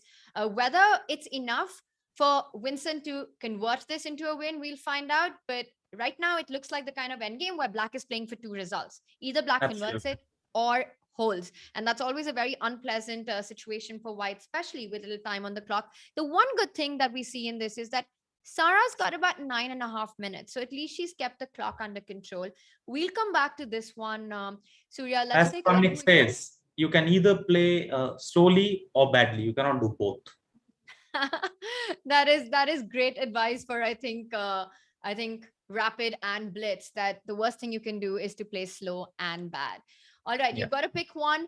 Let's move on to another game. I've got my eye out on all the boards, and I'm trying to see which one is the most exciting. Can we take a look at the Sokolovsky versus a Wonder board that we've got? And I see that we've got a queenside castling. But what's going on here? Take us through this one. What is this? 2 knights Caro Cam. Okay, let's skip the opening part. Pretty standard. Again, it's personal preference. I would prefer. I'd rather be white here, although I think black managed to solve most of his opening problems. The knight on c7, it might look very bad, but it is actually doing a very interesting job. That is, it is protecting e6. Now you might ask, why do we need to protect e6? Well, we need this in order to play f6. And this knight on c7 actually takes care of that. For example, at any given moment, black can play f6 when this knight will have to move. King b1 is a prophylactic move. This is aimed against knight c4. That could so be that now, the- and she goes for it. He Yeah, goes for it. A wonder goes for your plan of f6. Knight c7, defending that e6 pawn. And I kind of feel that black should be fine here after getting f6 in. Absolutely, absolutely. Knight is coming to c4, forcing white to play bishop c1. I think black has solved his opening problem. I'm not going to say black is better or anything, because white also does not have any weaknesses as such. So just a move like bishop c1 should be fine. But this position remains dynamically balanced. Bishop c1 is a move that I believe you have to play. Queen b4 is such a serious threat at this point. I mean, there are two threats. One is knight b2, king b2, queen b4. And the other threat is, imagine, let's say if I try to, for example, in the previous move, if I try to take here, I can also play queen b4 and then this knight h3. Knight a3, knight c2. This is not looking great. Yeah. So bishop c1 on the board. Bishop c1 on the board. Surya, we'll come back to this and see how a wonder builds up the pressure. Meanwhile, a really nice and a very interesting matchup between Uzbekistan's Nodibek Abdusattorov against Russia's Murzin Volodar. Let's take a look at this position that we have between Abdusattorov and Murzin. Do you want to take a look at that? Yeah, sure. And I do see that there's an opposite side castling, and this is why I wanted to go to this, because we know when that happens, we can expect fire on board. But is there fire on board? I would like to play, I just wanted to say that instead of e3, if possible, I would like to play the move h4 to h2, but I guess that is illegal. Or even h4 to h3. But yeah, this pawn, yeah, I'm just losing this pawn for nothing. I lost a pawn. What do I do? Should I put my knight on d4? But then I'm not sure about some moves like even g5. You know, I don't want to really take on h5 ever, even with knight d4, because you don't really want to open up this rook on the king side. So you mean to take knight h4, bishop h4, knight h5 is something that you don't want to do, but maybe black's queen is so far away that it is something that white could consider just to keep the material balance? I'll be very scared. And we know how attacking and aggressive you are. So if you're saying that you'll be scared, there must be some real reason. But let's take a look at what are the dangers that are there for white in this position after this line. My first concern will be there is d4. Or to move this knight. But you do have queen g4 in some cases. Queen g4. So for example, after knight g6, you hit on e5, but white has got this resource of going queen g4, attacking that knight and the bishop. Yeah. How do you play after a move like g6? I would wait for Nodibek to show us the way, but maybe knight f6 is an option. For example, yeah, there are many ways actually. You should, if the knight was not here, there are certain kind of tactics that one should be aware of. Like one is bishop g3. You take, I give queen b6 check, you play rook f2, I give rook h1 check, king h1, I take on f2 and try to give a mate there. But right now it's not happening. So we can chill. We can chill for now. But I'm just trying to point out the, you know, the danger in this this position. Even just to take here and play something like queen d6, forcing to play some g3 and then maybe e5. Just counting on the move queen g4 in every position after you trade, but it's going to be like you mentioned, queen h2 is a massive threat here, so white will have to waste one move before you can get that queen, and he decides to not go for these risky lines as you're mentioning. Opening up the h file can lead to checkmate, and he goes knight d4. Yeah, knight d4. This is what I would also consider as the human reaction. Basically, I'm building more pressure on e6, but I'm curious what he wants to do after g5. Maybe now he wants to knight h5. Knight h5 for sure. You are greedy, Tania. Pawn is a pawn is a pawn. Pawn is a pawn is a pawn. What do we do after knight h5? Not really sure what's happening, but at least this feels like a safer version of picking up that h5 pawn, because the bishop on e7, not that happy. Queen still coming to g4. Makes sense. I cannot argue with that, but still I'm not very comfortable with this. All right, going to be interesting to see how a white plays, how black reacts to knight d4, whether he decides to bishop g5. Bishop g5. Well, one thing's clear. Let's just show that after bishop g5, knight h5 is not an option anymore, because then a black simply picks up the bishop on d2 and rook h5 and you lose a piece. So you do defend the h5 pawn with that move. So that's kind of nice. Does white have time to go knight g6? Or is that just... Wait, knight g6 here? Yeah, Wow. it's probably not that great, because you can maybe just take on d2. Well, but then you can start creating counter. Yeah, it's messy, no? This is messy after knight h8. Knight h8. Yeah, knight Bishop g6. c3, I really rook like c1. knight g6. I like knight g6. But what if I just say I'm a pawn off? I don't know what happens. All I know is knight g6 was too pretty to not call out. That's true. So knight g6, bishop g5, and then you simply move your rook away, and there's no way for white to put pressure on the e6 pawn. All right, knight d4 on the board. Black has an extra pawn. So would you be black here then? Do you think black should be happy? I would 100% be white here if you give me this time. I mean, 6 minutes versus 1 minute in this position. Yes, I'm going to pick white. I didn't even notice that, actually. And that is such a big point, because this this game is just starting. It's just starting. Yeah. And he goes knight g6. He wants to try and trade off as many pieces. Did he just blunder this after such a long thought? Very possible, because if you take knight e6, there's knight takes g6. And if you don't take knight e6, then you're anyway the rook on d8 is hanging. You can take knight e6 on the board. I think he just missed this. I think he missed it. I mean, that's the thing. Yeah, he was trying very hard here to find something concrete. And then he did spend quite some time on this position, yeah. And we can see him on the camera. He's shaking his head. He knows he's made a massive mistake, a comfortable pawn up. But that clock that you were talking about, Surya, I think that's what really built up the pressure. And Murzin coming in with a big blunder here, knight g6. You know, there is another thing. Chess is more about non-forcing moments. We sometimes try to play a very perfect chess, like looking for force variation.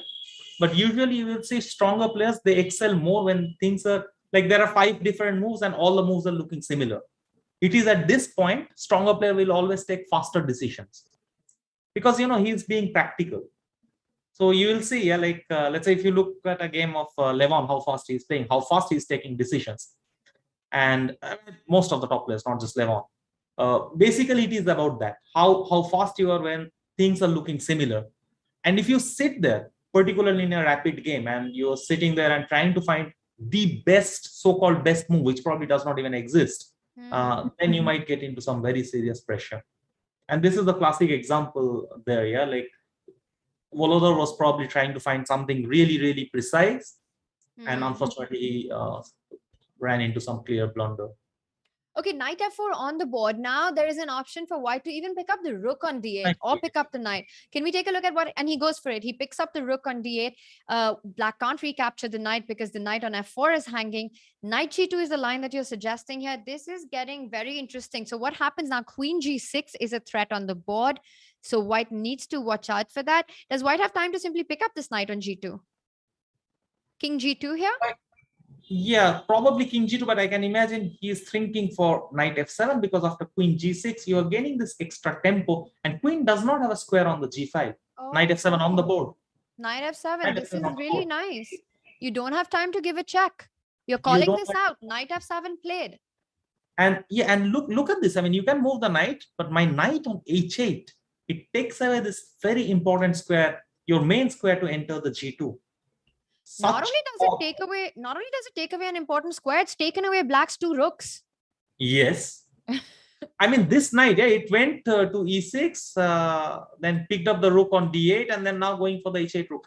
A fascinating play by Nodribe. Fascinating. I think this was the key moment, yeah, like he thought here, because knight f7 would be such an automatic move that you can make.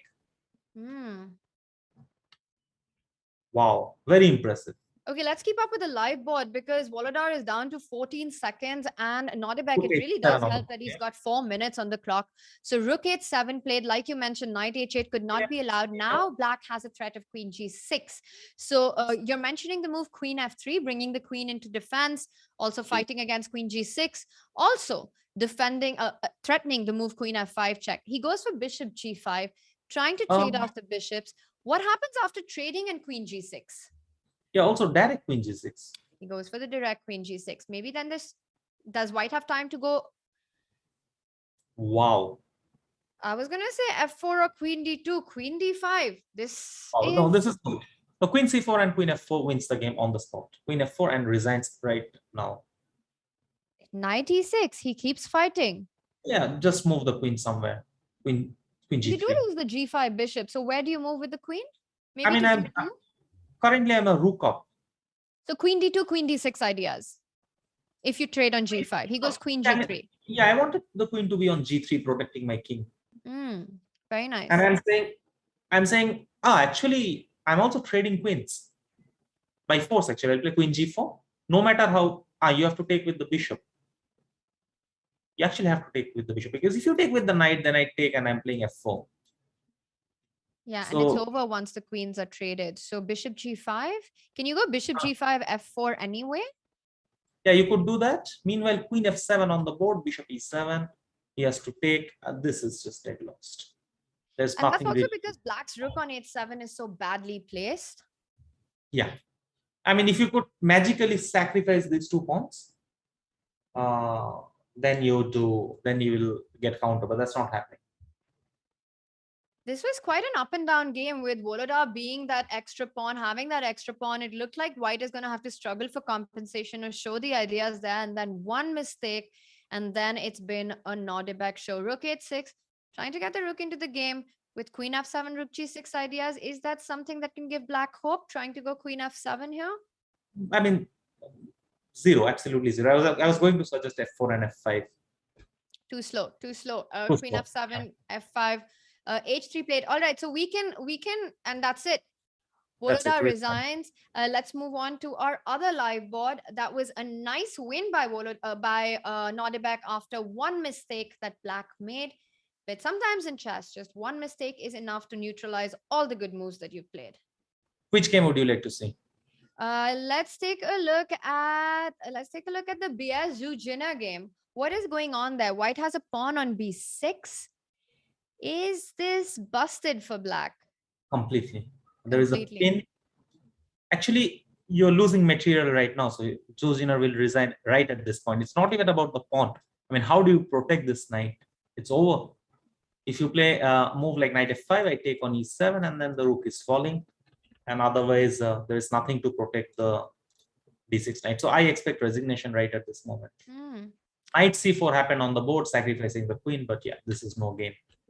All right, so this is game over for Black. Let's move on. Can we take a look at the Maurizi versus Balaji board? Now, Balaji had a mad game the previous one. What is happening here? He's got an extra exchange, but it looks like those 2 rooks. That's not a rook, is a rook, is a rook. No, that's not a rook, is a rook, is a rook. But this is a bishop, is a bishop, is a bishop, is a bishop. Yeah, these 2 bishops are monsters. Yeah, and I don't know which pawn will queen. Maybe this pawn will queen. But some how many pawns does he have for an exchange? That's a whole lot of pawns. He's got 3 pawns for an exchange as well. I mean, at this point, I would need a calculator. What do you think is going on with Maurizi? Do you think that's actually him, or do you think that's just a photograph we have of his? Oh, that's a photograph I am seeing from yesterday. Yeah. So that's for sure is a photograph. Yeah. That so would this be is some skill to be. So still, why is Balaji shaking his head, and he does resign. The position completely lost. Bishop E5, a million pawns, losing the exchange as well. Rook G8, big threats on the board. The rook on B8 can't move because the B7 pawn is hanging. All right, let's move on to another game. Let's take a look at the Leon Mendoca board. And he is up against Christopher. Doesn't look good. I mean, this pawn on C7 is so nicely protected with the knight on B5, which can be protected with the pawn on A4. white is so nicely coordinated. I mean, normally we say bishop is much stronger when there are pawns on both wings, but the pawn on c7, that is changing everything of this position. No, here bishop a3 is the blunder. No, rook d8. You don't take the bishop, but you play rook d8 and resigns. And that's it basically. Surya, you're on point today. Rook d8 on the board and much stronger than just grabbing the piece. King e4 played. No way for black to fight against the c pawn anymore. Rook d8, a very nice finishing touch there. Yeah, this is just bishop a3 was a blunder, but I mean this position was lost anyway. And gangs, Carissa is on fire. I think is she better against Dinara in this position? No, she's winning. Fair enough. Tell us what's going on. So white does have a big extra pawn. Compare the rook and the knight to black's rook and the knight. I would agree with you. This is not just better. This is dominating. Yeah, this is actually at this point, the only difficult thing to do is which move to play because everything is winning. I would go with knight c7. I'm trying to come here. And if you play something like this, I would like to play knight a6 check and then play rook f8 and threatening mate here. Oh, so that's such a nice double attack. Actually, knight c7 is over because, okay, if you don't play rook e7, if you put it somewhere else, my knight comes to d5. This is no game. And rook e7 check. Yeah, this is just very nice idea. Yeah. But instead, knight g7 on the board, knight h6 happened. Now, oh no, this I don't like somehow. But you could just pick up the knight and the pawn as well, right? You just go rook d6 here. You could, but you know, you don't want to get to rook pawn endgame from that position. I mean, whether this is winning or not, that's a completely different question. But here you already gave counter. I would never do this. I would never get into rook pawn endgame from that position, even if it is winning, because that was more winning. Okay, here play king c. This is a bit of a second life for Dinara. Rook d3, so wants to pick up the g3 pawn. I like that move actually, instead of defending the d3 pawn, the e4 pawn, and rook g4 played. Both players down to seconds, playing with about 20 seconds on the clock. King d3 and a5. Now again, it's winning. You can even go rook f5 here. Rook f5, rook e5. Yeah, now this is winning. Wow, Carissa is killing it. I mean, this is a really, really nicely played endgame. Even though you had that really nice idea, but going into this rook pawn ending, it took her a few moves to just finish the game off against Dinara Sadhwakasava.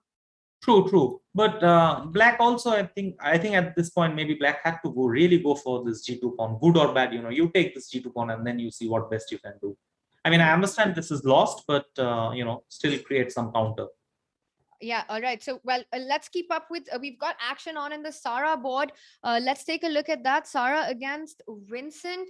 That's not such a clear rook pawn ending. What's going on? I get it that black's the one who's probably got this strong B passer, but this I don't think white is winning this. No, white is definitely not winning this. It's only sorry, black is, I don't think white, no, what I wanted to say was that I don't think white is losing this. So there is one idea, like rook b6, normally it would not work because after c2 you want to play this and here, but h6, not giving you time to play this, because if you do this, I'll simply take and I will also queen at the same time. And once you play queen, I take, I sacrifice my pawn, and then I'm coming with my king. Very nice. So the only thing that's saving white is that extra h4 pawn. The same position with just white's without white's h4 pawn would be lost because the king on g3 is cut off from the 4th rank. Absolutely. By the way, h6 on the board. h6 on the board. Sara, very sharp, very precise. Yeah, and you just get this exact same position. And now we will get this, we'll get rook h8 and all the pawns will be gone and draw. Vincent, not pleased, not happy with the way things have gone. And you can tell by looking at him that he knows that probably somewhere he had a better position, but Sara, once again, super resourceful.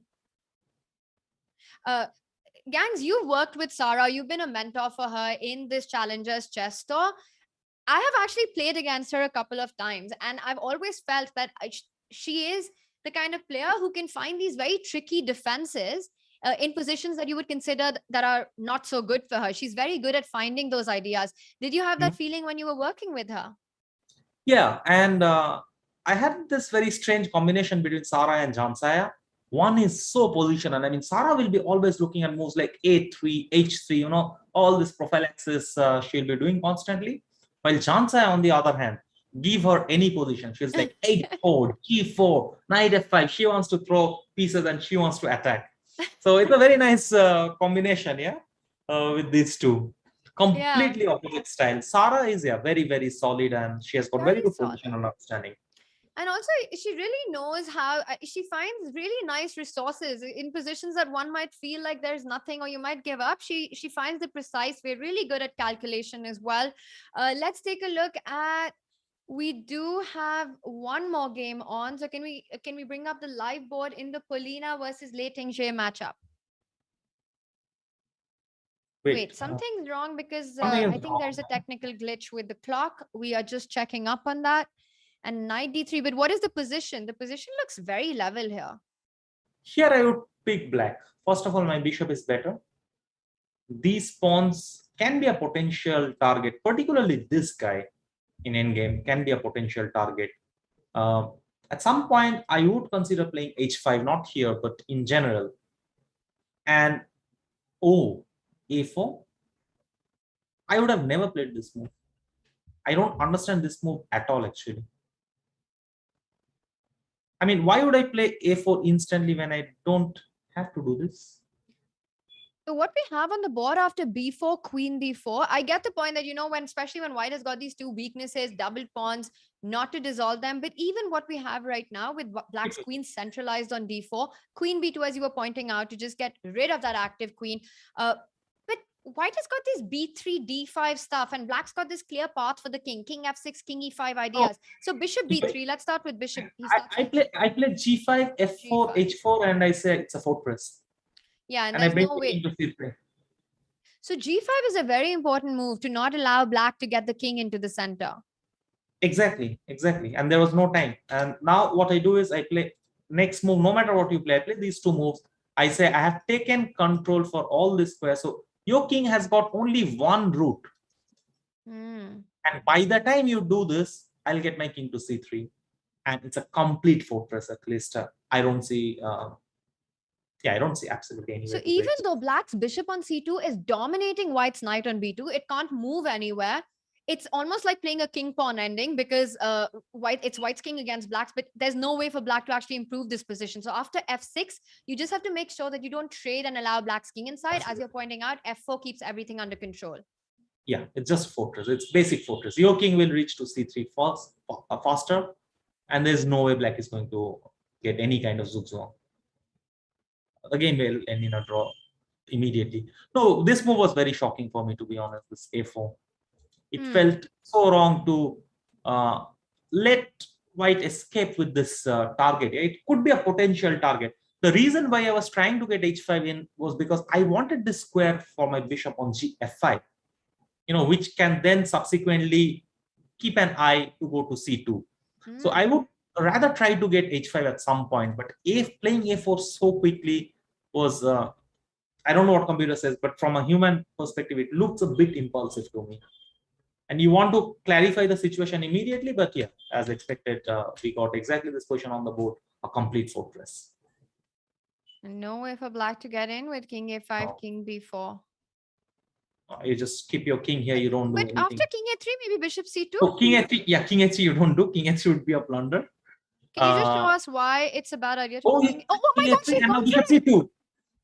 And now the bishop is not only dominating the knight, but the king as well. She had to go king to c3. Well, she could play knight d1. She could do anything else, absolutely anything else. With the king on b3, there's no way to lose this position. Just play knight d1. Polina, you could see it down to 5 seconds now, but the clock is not the problem in the position. Sacrifices the pawn. You can even just go g takes f5. Don't even pick it up. She goes g takes f5. Now the king jumps into b4, and this is the problem. Unbelievable. Wow, I never expected this. Gangs, can you just show us this moment? Can you just take us through this very crucial moment? Yeah, so at this point, there was no entry. For example, I can play a move like knight d1, and there are so many squares for this knight. I don't have to move any of this, right? My king, you cannot even touch my king. I can put the knight wherever I want. It doesn't matter. It really doesn't matter where I put my knight. I'll keep my king on a3 and b3. and just jump with the knight. That's what she thought, but she chose the worst possible moment where she played king a3. By the way, king c3, as Tania, you pointed out, is also draw. But king a3 is probably one of the only losing move apart from king a2. And now bishop c2, a complete zugzwang. At this point, we needed a knight move anywhere. And then this would be a draw. But right now, the knight is trapped on b2. Wow, this is such an unexpected turn of events. That was quite a moment, because we were just writing off this game as white has done everything right with g5, built this fortress, got the king to the other side, and then it's still, we've got 2 more games coming up, and for Polina, after this loss, it's a difficult moment because you have to recover from it. You don't have so much time, and these were our results. Karisayev winning against Dinara. A Wonder beat Sokolovsky, while a Christopher beat Leon Mendoka. We saw what happened in the endgame between Polina and Lei Tingjae. That was quite a heartbreaking moment for Polina. Jonas won a nice game against Rugina. Maurizi, the youngest grandmaster from France, beat Balaji in a very dominating, crushing position, at least from where we saw it with the white pieces.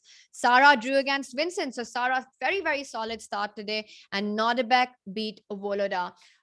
Gangs, we didn't. And these are our standings going into round 7. We've got 3 players who are leading the leaderboard. Christopher Yu, Vincent Kema, and I wonder Liang, all at 5 points. So definitely there's been a shift and a turnaround in the standings from when we started the day. Nodebek at sole 4th position with 4.5, and then a big gap between players, a 1-point gap between Nodebek and the rest of the field. Gangs, we didn't get time to look at some of the action, but I've got the results in front of me and so many decisive games. Can we take a look at some of the games that we didn't have time to look at? Absolutely, and I would also like to mention that I'm very happy that Team Polgar is leading by 1 point. You know what? Actually, Team Polgar is leading by 1 point in this one, but actually in the overall standings of the tour, Team Polgar has a massive lead against Team Kramnik. And as you were mentioning, Chad, that this tournament and this tour, the players are fighting individually against each other, but also are fighting for team points. There's so much at stake. The winner of this event gets a direct spot into the next Meltwater Champions Chess Tour, which starts at the end of the month. And of course, there's prize money as well. But Gangs, I feel that for the players who are participating in this event, the kind of talent that we have here, yes, the money is good, but the opportunity to play against the big guys, that's priceless stuff. Absolutely. That is the I would say that is the main attraction. I mean, prize money you can get from any tournament. It's not the the main factor. But here, absolutely, you get chance to play in this Magnus events. This is phenomenal. And as you were mentioning, that it is not just the individual prizes, but they're fighting for their team as well. We've got 4 events in the Challengers Chess Tour. This is the 3rd event. We have 1 more after this one. The players who finish in the top 8 in the whole tour standing play a final. And the winning team, after all the points are calculated, they get a chance to travel to Dubai for the World Championship match against Jan Nepomniachtchi and Magnus Carlsen, and to witness all the action there live. So definitely everything to fight for, and Team Polgar has a massive lead right now. Gang, you're one of the mentors for Team Polgar. Yes, I'm really rooting for them openly, absolutely, and looking forward to seeing all of them in Dubai. This commentary is completely non-biased, as we can tell. Yes, completely non-biased. I'm just rooting for Team Polgar, but other than that, yeah.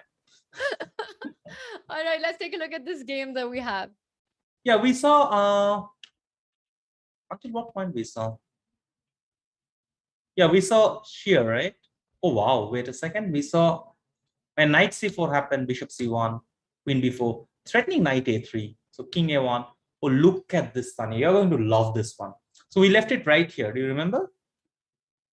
Yes. And we thought that black should be a happy camper in this position with all these queen b4 ideas. Absolutely. But look what Avanda found at this point. It's actually pretty brilliant. First of all, he played queen b4, threatening knight a3. So the most natural move would be to play king a1, right?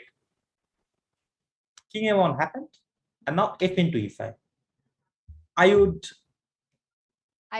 see where this is heading. Yeah, there is the spin. You cannot take knight e5 because of knight takes e5. And But- let's ask chat. Let's ask chat. Let's Surya. ask chat, yeah. What happens after D takes E5. This is our puzzle for the moment. We've still got a couple of minutes before liftoff. Once again, we've got our Chess24 Twitch and Chess24 and YouTube chat with us. So tell us, after D takes E5, as Surya was pointing out, knight E5 not possible because you lose the knight. But what is the tactic? Black to play, chat. Tell Black us, to what play. would you play with black here? Yeah, and at some point I would also like to have the poll. Yeah, like would you call me Gangs or Surya? That's a great idea, mods. Can we please find out, because I also need clarity in my life about this. I keep shifting, so I really want to know. But I have to say, from the way you've been analyzing today, I feel Gangs is more appropriate today. You've been a total gangster at predicting moves right now. Yeah, today somehow moves are matching. You are calling out the action. So we do have our poll running up. Tell us, chat, what suits our chess expert the most, Surya or Gangs? And do we have some answers as well? Has anyone got this one right? Black to play. Yeah, we are getting answers, and we got 2 of them. Only one of them is right.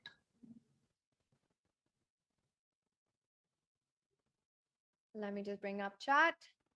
No, I don't think both are right, as chat was saying. I see in one case I'm seeing a direct refutation. So on Twitch, we've got 2 suggestions, which are most popular on Twitch, which is knight a3 and knight e3. Same I got in YouTube, but I think for the move knight a3, I can play queen g6 protecting the pawn. While in case of knight e3, you are not just attacking my pawn on c2, but you're also attacking on d1. Very nice. That's actually a really important difference here, and a very subtle one, that knight e3 is a lot more forcing than knight a3 because it hits the queen and the rook, forcing white to actually capture the queen on b4.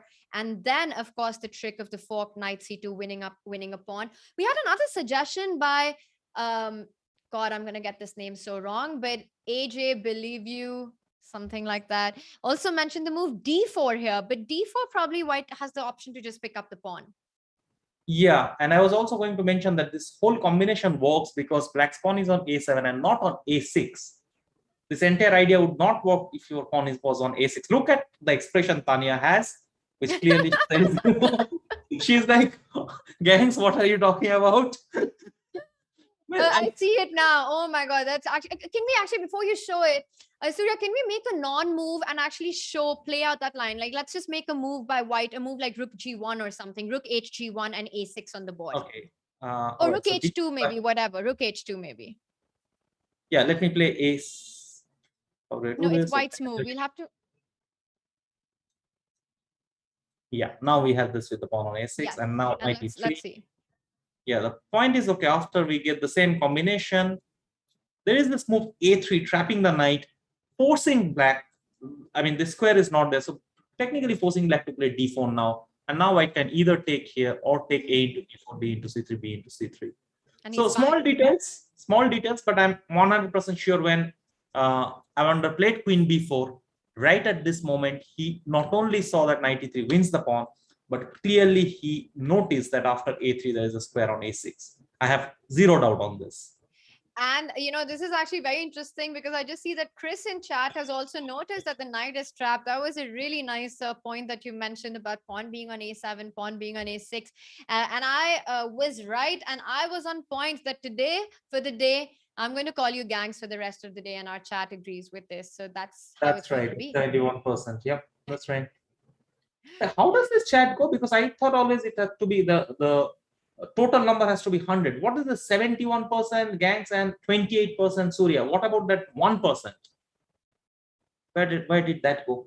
That's a great question. I'm not sure. Maybe I'm really not sure. We will find out about that and let you know where that 1% has disappeared. We've got 1 minute to lift off. We've got 2 more games remaining. Super important matchups coming up. Let's take a look at the pairings for upcoming action. Let's bring them on our screens. And this is what we have. Volador taking on Carissa. Now, Gangs, I would say on paper, one might think that Wallader is a favorite here, but Carissa has been playing such impressive chess today. And I think for me, this one's a really hard one to call out, simply because of how much informed Carissa is. Both her games have been super impressive, and this one is not going to be easy for Wallader. What is your prediction on this one? Absolutely, and also particularly judging by the last round where Volodar, got completely crushed by Nodibek. I think this will be a very challenging round for him, and at this point he has to really make sure he is not spending a lot of time in early middle game, which is what we saw in the previous round. So time management, I think this is going to be very critical. Very interesting. So not only is Wallader fighting a very informed Carissa, but he also has to fight himself after the disaster of the previous game, where he got a great position out of the opening, but then a one-move blunder saw him losing that one out. We also have another very exciting matchup. Can we just have that screen on? Can we just have that graphic on our screen one more time? Take a look at this one, and I think this is a key game, gangs, which is Vincent taking on Nodibek. Oh, this is going to be... Go on. Yeah, no, I was going to say, what is the current standing, by the way? Is it, aren't they two, these are the two players that are leading, right? Very important, because Nodibek, as we can see, is half a point behind Vincent. And if he wins this one, then he leapfrogs and overtakes Vincent in the standings. Not only that, Nodibek is Team Kramnik and Vincent is Team Polga. Do I have to say whom I'm rooting for? I think you know that by now. Yeah. And for those of you who are just joining us, Gangs is the mentor for Team Polga, so there you have it. Yeah, well, Vincent is also white, he's very solid, so I'm definitely rooting for him. But yeah, this is a 10 minutes game, so literally anything can happen. Anything can happen. Let's see, do we have liftoff? By the way, this is the tournament where you're also playing. If you become second, you are not at all happy. You really want to win this championship and get the spot. Yeah, it's really got nothing. It's the prize money has nothing to do with the golden ticket. It has got nothing on the golden ticket to the Champions Chess Tour event, which is where all these young guns get to play against the big boys. So that's definitely the big one. It's almost like the candidates where there's only the first prize. Here as well, it's only the winner who gets to go on to the next one. Absolutely. I see in YouTube, they're saying Leon is the only Indian representative. Well, the thing is, Gukesh, Prag, and Nihal, all of them are playing in Riga right now over the board. So that's the reason they could not participate here. Not just that, we've also got some of the other female participants who are taking part in the European Championship currently, which is why it was a 20-player field. And right now we've got only 16 players because of other commitments. But it is true that Leon is the only representative from India. The previous two events have been won. The Pragnananda won the Polga Challenge and Gukesh won the Gelfand Challenge. And both of them actually, Gangs, had a really good performance at the Champions Chess Tour, especially Prague in the New in Chess Classic was very impressive. Absolutely. Yeah, Prague won one tournament, and yeah, absolutely. All right, so we see the players are ready to start. And there we have it. We've got moves. Vincent against Nodibek. All right, this is a slow start. What are the dynamics in this position? We saw Magnus playing this line a number of times. Okay, this is Queen's Gambit declined. Chat, do you have any idea what is this called, the move A6? I know it is, I know the theory and everything, but I just don't know what this particular move is called. But yeah, this is a pretty standard line. And then playing C6. If we go a couple of years back, maybe 20 years back or 30 years back, I don't think Black's play would have been appreciated at this point. What do you think, Tania? After 5 moves, you have not developed any pieces, and you have created some sort of weaknesses on the black square. But it is all preparation. This is all modern theory. And also very interesting detail here. I just want to point out that, I mean, strictly speaking, going by book, you would say this is a bad bishop, right, on the f4, and this is a good bishop. But here we are willing to change this bishop. Why? Because yes, this would be a bad bishop if black gets bishop d6. But with the bishop on f4, the only diagonal available, good diagonal available for black is this diagonal. So although on paper this bishop is good, this bishop is bad, but right now that's not the case. That's the reason black doesn't mind to change the bishop. And in fact, it is white who is saying, I don't want to change like this. If you want to change, you change like this so that I take with this pawn. At end of the day, when you castle, my rook will open up to attack on the h7 pawn. So knight e7, black says, no, I don't want to take there, e3, castle. And at this point, white says, okay, I gave you enough chance to take it. And now I don't want to do that anymore. I put my knight on e5. Knight g6. One interesting thing that comes in mind was after f6, what white wanted, I think, to keep the knight on d3. Gaining good control and again saying, if you take, I take it back with the pawn. So knight g6 on the board, bishop d3, rook e8. I like white's position. I mean, and this is a non-biased statement, by the way, Tania. I mean, I just like the position. I'm not even looking at the players at this moment. Finding it a little hard to believe how non-biased it is, but I still get what you mean. Now, rook e8, that knight on e5 is under attack. Black is threatening to pick that pawn up. F4, is that a move that you can make? Because this e3 looks like a weakness. I'm not really sure what are the tactics after queen h5 you're suggesting here. I'm thinking, why not to put the queen on h5 first? Meanwhile, by the way, Tanya, on YouTube, I get some suggestion that it is called Janowski variation or triangle slab. No, this is not triangle slab. Triangle slab with e6 and c6 both. And there's also Alekhine variation. I have absolutely no idea, really. Yeah, queen h5 on the board, Tanya. He likes Kema's play as well, Vincent. So queen h5, like you mentioned, f4 definitely looked like a move that was not only weakening e3 but shuts down the bishop on g3. After queen h5, you defend that knight on e5. Black can't take knight e5 because of the h7 pawn being very weak now. I mean, I wouldn't criticize f4 much, actually. I mean, f4 is a move that you might want to play when there is no f6. But once you spot queen h5, then you might want to ask yourself, why do I need to play f4 right now? Now, another thing is you cannot play knight d7. Yeah, if I am calculating correctly, this knight into f7 wins everything. Knight f7 is a big threat on the board after you block off that queen and bishop connection. So there's no way. Do you just develop your bishop instead? Is there a move like bishop e6 right now? Probably. And at some point, I would really like to play your move f4. Actually, at this point, maybe. Maybe now. And now f5 is a very massive threat on the board. Not looking very pleasant for black. All right, we will come back and see how Nordebek deals with the idea of queen h5. Let's do a quick opening roundup. And the game that I want to go to is Balaji versus Sarah. Can we take a look at that? What is this? Some sort of archangels, but c3, not playing the traditional, the fancy b5, but going for this old line knight g7 and then playing b5.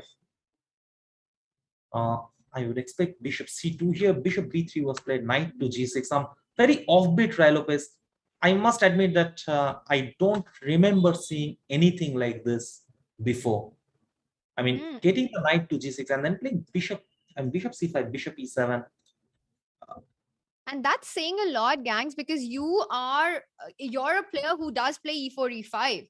You have so much experience. It is your pet opening. It is, and also I play Ray Lopez, but it just does not come in my mind. I mean, I've never seen something like this, and it looks like things have gone wrong for black somewhere. Yeah, because now I cannot take. Yeah, if I take, there is queen d5 winning on spot. You cannot even play knight c6 because of f7 mate. So Sarah plays bishop b7. Now f4, f5 is coming. Bishop d5. I really like bishop d5. Takes. Now again f5 is threatened. d6. The position looks devastating, actually. I mean, even if I give a check, right, you have to break your castle.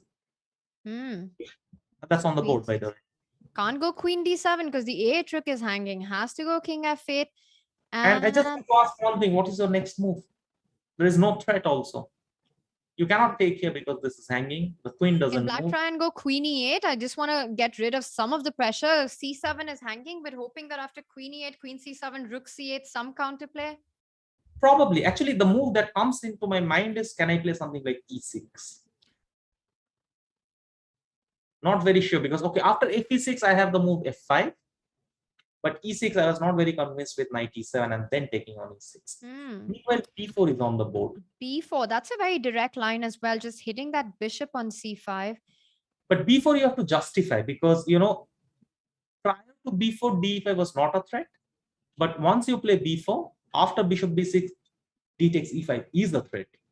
So you really have to justify why did you play b4? Did you have a4 in mind? And also after a move like rook d1, black has the option to now actually go queen e8. Because if you trade on e8, let's just have some... He goes for d... This is the point. This was the point. He takes d6 first. And now rook d1? Yeah, so that justifies why he played b4. Because here, he takes d6, black had bishop into d6. So, sorry. Yeah, we got c takes d6 on the board.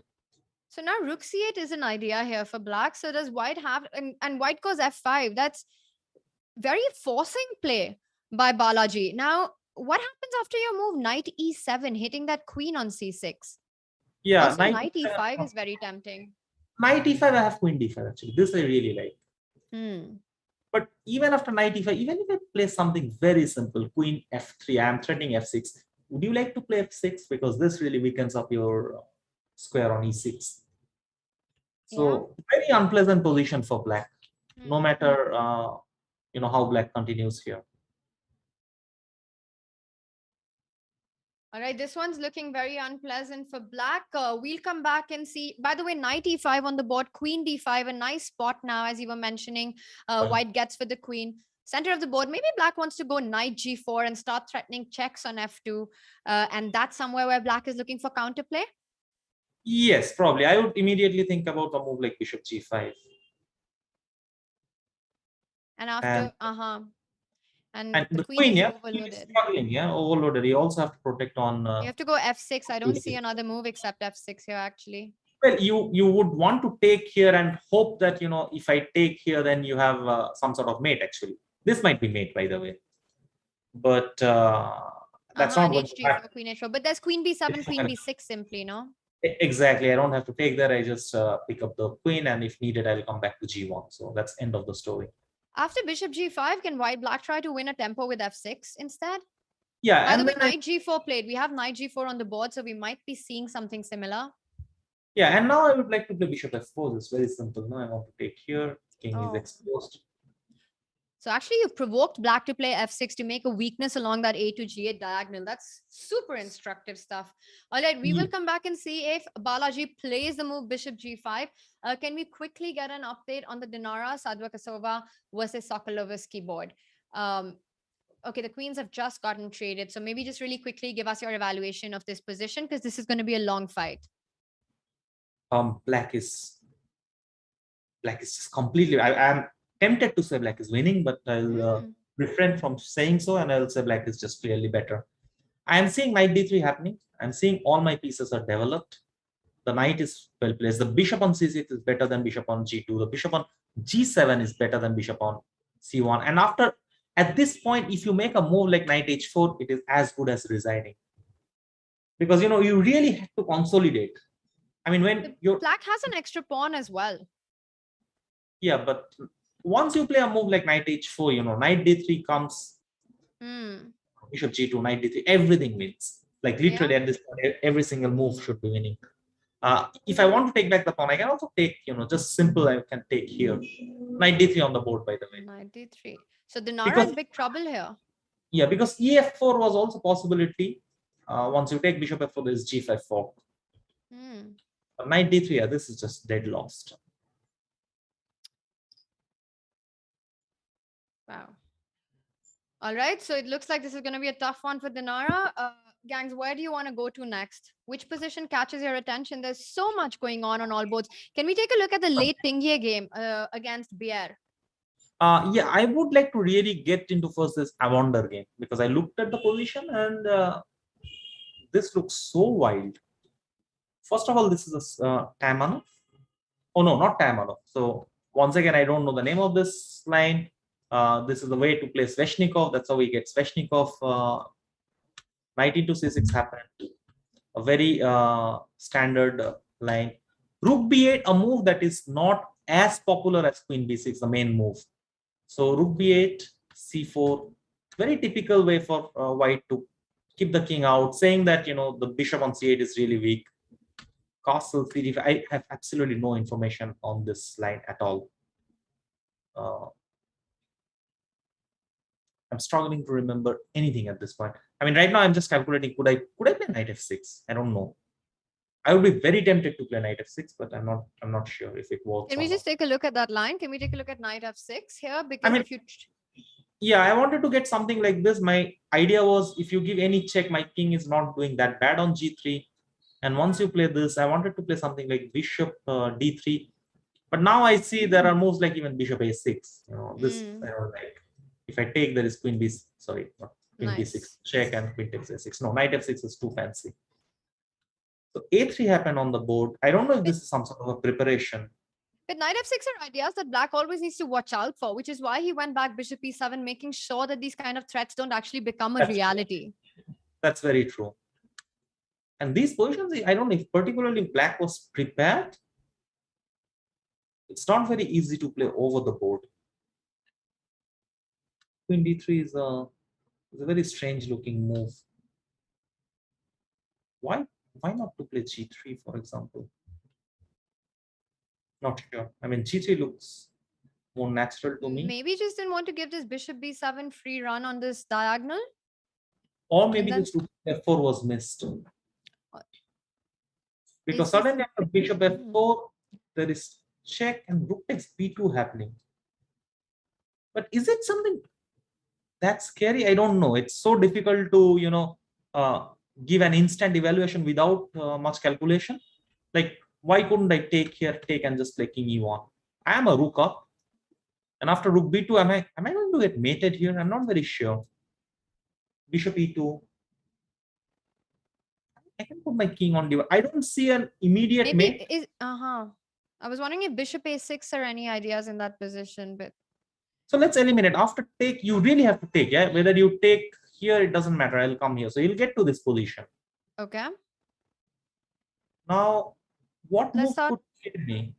Rook takes b2, yeah. Bishop h4, I have g3. G3. Okay, so rook b2 here, and then you just want to go bishop e2.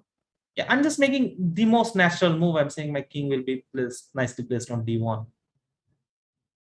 Yeah, bishop a6, I think you just take queen a6 because queen d2 is just a check. Yeah. Bishop a6, you just take it, absolutely. So I don't know. I mean, in a game, I would probably have taken rook takes f4 if I don't see an immediate mate. The reason is once you play king e1, yeah. Now, even if black goes back, black has a tremendous compensation thanks to the central pawns. So you are admitting that there could be some serious compensation. And there were some inaccuracies at this point, I believe. Black struggled to find the correct move somehow. He played the move bishop c5. You would never play bishop c5 if after b4 you have to go by bishop e7. So clearly, when he played bishop c5, for b4, he had something else in mind that did not work. Did he want to give a check on f2? I am looking at bishop a6. And after take, play bishop d4. I think this was maybe his idea and somewhere he missed something. Not sure. I cannot be completely sure. Wow, this is a crazy line. And after bishop d2, bishop c3, rook c1, you take on d2. What's going on there? Yeah, or I'm just trying to think what Christopher might have missed. Maybe he first saw that there is this, and you pick up the rook, and then he saw, oh no, you know, this rook is kind of protected. And again, bishop d2 is coming in. Yeah, I'm just trying to pretend because you don't want to play bishop c5, b4, bishop e7. Definitely, this is not a weakness. And why did he decide not to give a check on f2? After bishop f2, white just moves the king on the d line. So you go king to d1 and rook f1 coming in. And it's very hard to justify this bishop on f2. Yeah, what is the bishop doing on f2? Rook f1 will become a threat. Right. So he fell back with the bishop to e7. Let's take a look at how it continued. And now white develops. But it looks like in the last few moves, especially getting this tempo with b4, white has consolidated now. No, this white is better, clearly. I don't see enough compensation. Because also the problem is this rook. I mean, even if I play a move like d5, At some point, I can change the rook. At some point, your b8 rook is not coming into play. And these pawns, how do you push these pawns? You don't get d4, you don't get e5. Somehow the pawns are not moving. Knight b5, a very direct move, and actually like this. He wants to take this pawn. And he says, if you want to play queen e5, I would like to go bishop c3, attacking the queen, and then I want to take on a5. Very nice. That's that's the idea. All right, so it looks like Wonder's gobbled up the piece and now has managed to get his pieces out. And it's Christopher who's in a bit of a trouble because compensation hard to find after giving up that very important tempo. Can we go back to the Volodar Carissa game and get an update on that? Oh, okay. Yeah, let's do that.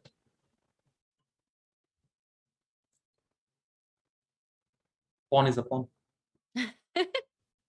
It's a healthy pawn. All right, so white does have an extra pawn and an active queen. The rook on the c file is open. The dark square weakness is around black's king. Looks like big advantage to white, no? From every angle that we're looking at this position. Huge advantage. I mean, from every aspect, this is under attack.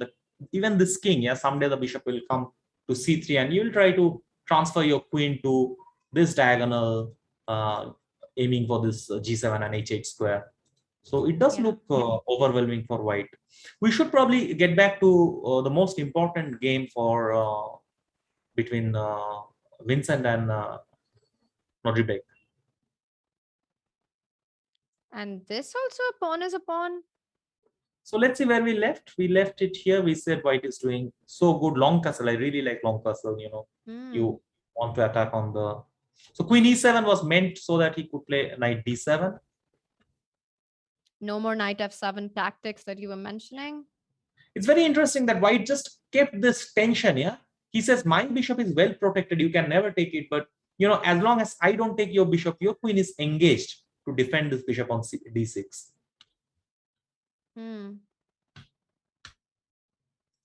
And okay, finally you have to go g6 and one pawn. One pawn, but black does have these two bishops. True. f2 is a little bit of a weakness. So black also, white creates a weakness on c6 and a6 as you're pointing out. Black king c6 is such a Peter Leko move. You know, you just don't do nothing. You don't do anything. You slowly improve your position. And even look here, the class here, like he goes rook d2, you know, making sure everything is protected. Now improve the rook. And these are typical Leko kind of moves. You play the move b3, giving no immediate threats, saying that, yeah, you know, I'm improving my position. Maybe someday I would like to go knight f4, knight c5. I'm not showing my intention immediately. I'm just improving my position move by move. Also a bit prophylactic because you don't want to fall into tricks like bishop e6, bishop c4, winning that rook. So you know with b3, you keep things under control. Exactly. And you just pass the ball to black in a difficult position. Absolutely. So this is what I wanted to say, that you don't sit here for 10 minutes trying to see what is the best move. You just make a move that improves your position and move on. Very nice. Okay, let's take a look how Nodribek is trying to fight. So bishop g6, that's a second pawn, but there are some tactics going on here. So what happens after bishop d2? You pick up the rook on e8. Now we get an opposite colored bishop, but these pawns are going to fall. But f2 is hanging as well. So is this about time? Let's take a look at, can we take a look at some lines? Because we have some moves. So king d3, rook f2, king d3 on the board. This looks like it's inching towards a draw. Maybe h4 was missed actually. So bishop h5, bishop g4 was a big threat. Let's also point out that black doesn't have time to go bishop g1, bishop h2 in those lines because king f2. If you just go back one move, gangs, instead of h4 going bishop g1, yeah, king f1, king g2 actually wins on the spot. And if h4 played here, now this looks like... I'm just wondering, how would you play after this actually? Do you go here or do you take? Let's start with the this is on the board by the bishop g1 on the board. So king, all right, so bishop h2. This pawn I will not get. Yeah, so this looks like a draw. But you've got these And two passes which are really further apart on the board, and usually in opposite color bishop endgames, the general rule of thumb is if the pawns are far apart, that does give you some winning chances. oh, I like this move. Look at this move. Bishop d7 was very important. Playing this move before black can play bishop d6, saying that if you play g3, I play anyway king f1. You cannot allow me to play king g2, and then your bishop is trapped, which by the way reminds me of this Aronian Vidit game also, where Vidit's b4. bishop, yeah, b4 exactly. Yeah, that was a So, nice game. So bishop here. But this is a draw. You know how this is a draw. I'll keep my king here. I'll play a5 and say, do whatever you want to do. It's the wrong color. It's the wrong color, of course. And even if white is basically going to win black's bishop on the queen side, but black keeps the king. This is the wrong h8. color, yeah. So it only tries to play 3b4 when I will simply sack, and the game will end in a draw immediately. White will play b4, everything will get changed here, and end of the story. All right, this one is the end of the story. Can we just quickly take a look at the Carissa game? Because that looks like it's about to end as well.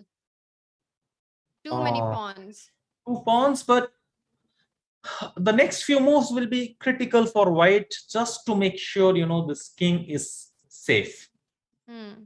It will take time to promote this pawn, so it's not like something is happening immediately. And Volodya is still struggling on the clock. He's down to 15 seconds. Yeah, his time management is not best at this last few rounds. At this point, a professional thing would be, you know, just play some random moves fast. Play queen d3, queen e2, queen f2, queen e2, and keep gaining seconds. And only then you decide how to play. You don't make a decision on every move. All right, because this position 2 extra pawns, I think let's move on from this one. A very important game for our standings is a wonder against Christopher Yu. So let's go to that one because the players are down to seconds on the clock.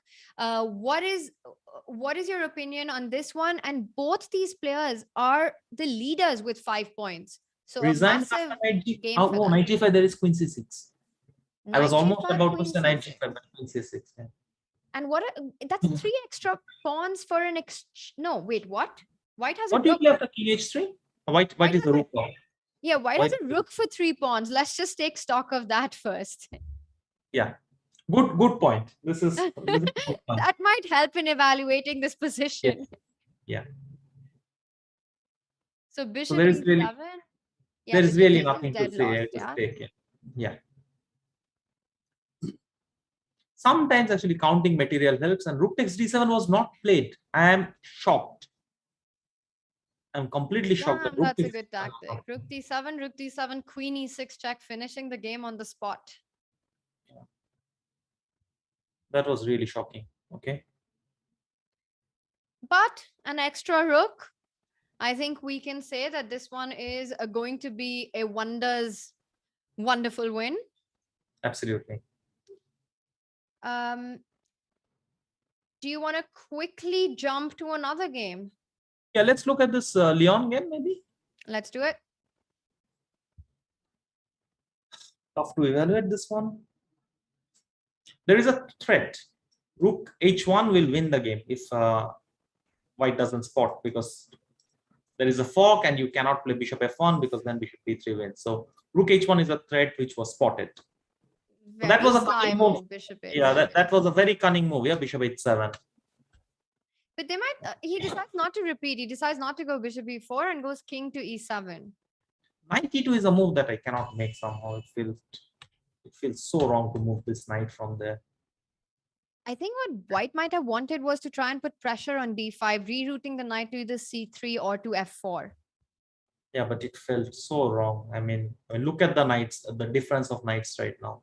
And first of all, rook h1 is a threat. Knight rook on g5 hanging. You can't take rook d5 because rook e2, king e2, knight c3 was the point. Yeah, now this is going a bit downhill. Yeah, this is very difficult. King e2 has to be played. That's knight crazy. c5, knight c5, knight d3. Yeah, this turned around really quickly after knight e2. That is true. I wouldn't have played knight c5 because it allows knight d3 again, rook pawn endgame, and increasing drawing chances. I think knight d3 was missed. Why would you do this? Why would you change a knight at this point? If you are a pawn up, right, you would like to keep knight because knight pawn endgames are easier to play. particularly when you are. No, this just spoils the advantage. Once you enter rook pawn endgame at this situation, I don't think there is any winning chances. I mean, once again, we saw even after getting a complete fortress, it's possible to blunder. And Polina needs to be careful not to do that this time. She's the one with the extra pawn in this position. She could have pushed a lot harder, keeping the knights on the board. I think very possible that she just missed this trade and thought she's attacking b3 and the a4 Absolutely.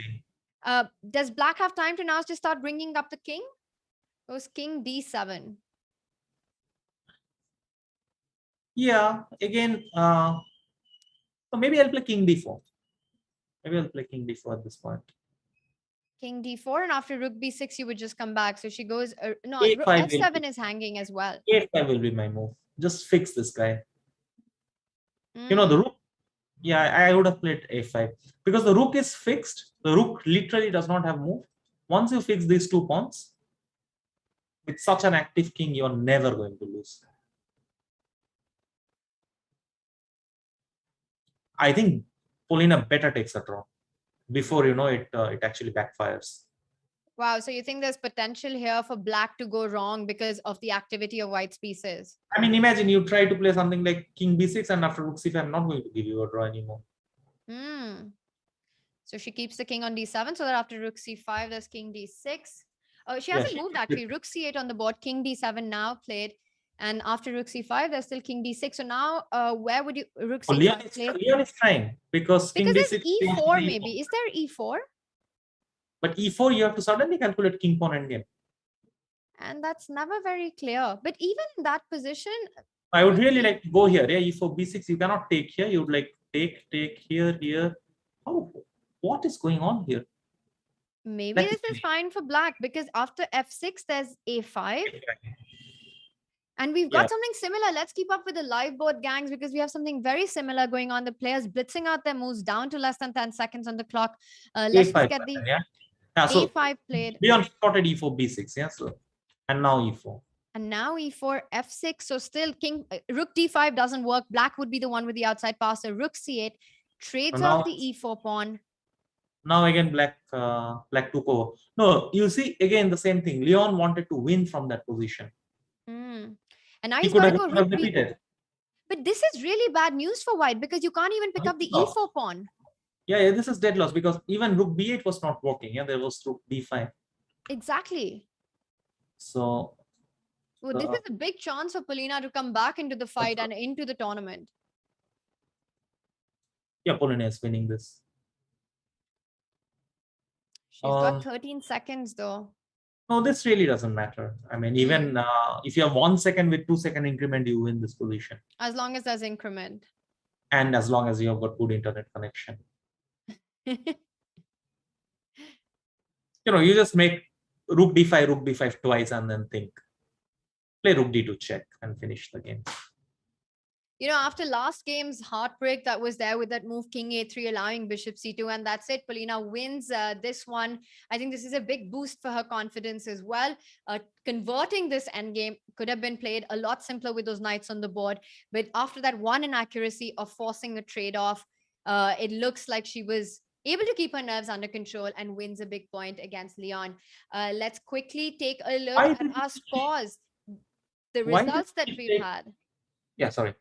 No, I was just curious why e into d5 was not taken. Check. After rook h4 check, you go king c3. King c3.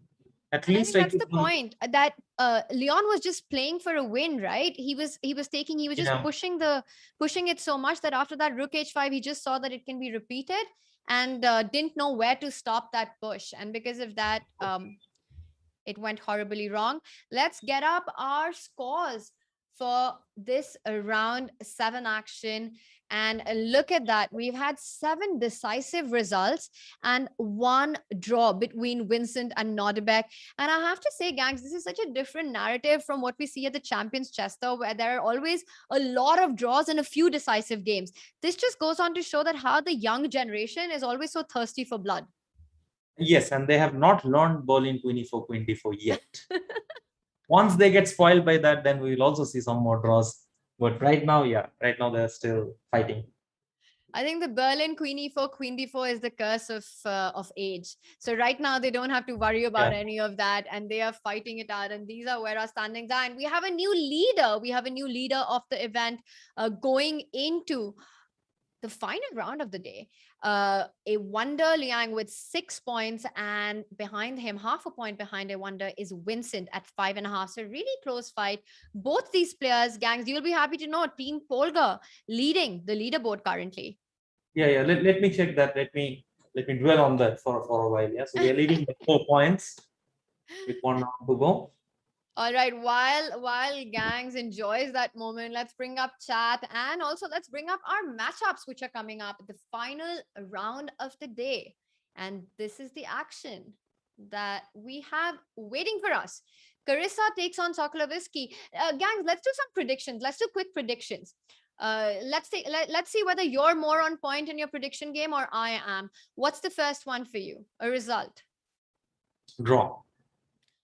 I'm going with 1-0 on this. Okay, I'm going on 1-0. What about Christopher against Danara? 1-0. Agreed. Same. Polina against a Wonder. This is a tough call. Draw. All right, I'll pick a Wonder in this one. Okay. Then Leon, yeah? Yeah, what about Mendoka? I'll go for Leon. Okay, so Leon, and in the Maurizi versus Letingue? Maruzi. I wonder why. Are you just picking the side that you see blue in and you're not even looking at what the matchups are? Okay, what about Sarah and Jujina, two of your students? Sarah. All right, and Nodabek playing Balaji? My heart is with Balaji. What about your brain? Where is that? That is tilting towards Nodabek, unfortunately. Chat, what should one do? Tell us, do you listen to your heart or do you listen to your brain? And what about the final now? This is going to be a blaster of a game. Merzin taking on Vincent. Now, the one thing that I've seen today all day long is Volodar Merzin's time management. And I think that's been very, very questionable. And he really needs to take care of that, especially against a player like Vincent. You were pointing out how Vincent has this amazing capacity of making slow moves in the position and just passing on the ball to his opponent to find the way to play, something that he clearly gets from Peter Lecco. And he needs to really watch out for that, because if he runs down on the clock, Vincent is not going to let it be easy for him to get out of it. Absolutely, yeah. And also, I mean, currently Vincent is a bit stronger player, I must say. So, yeah, in a game, anything could happen, but I would pick Vincent here.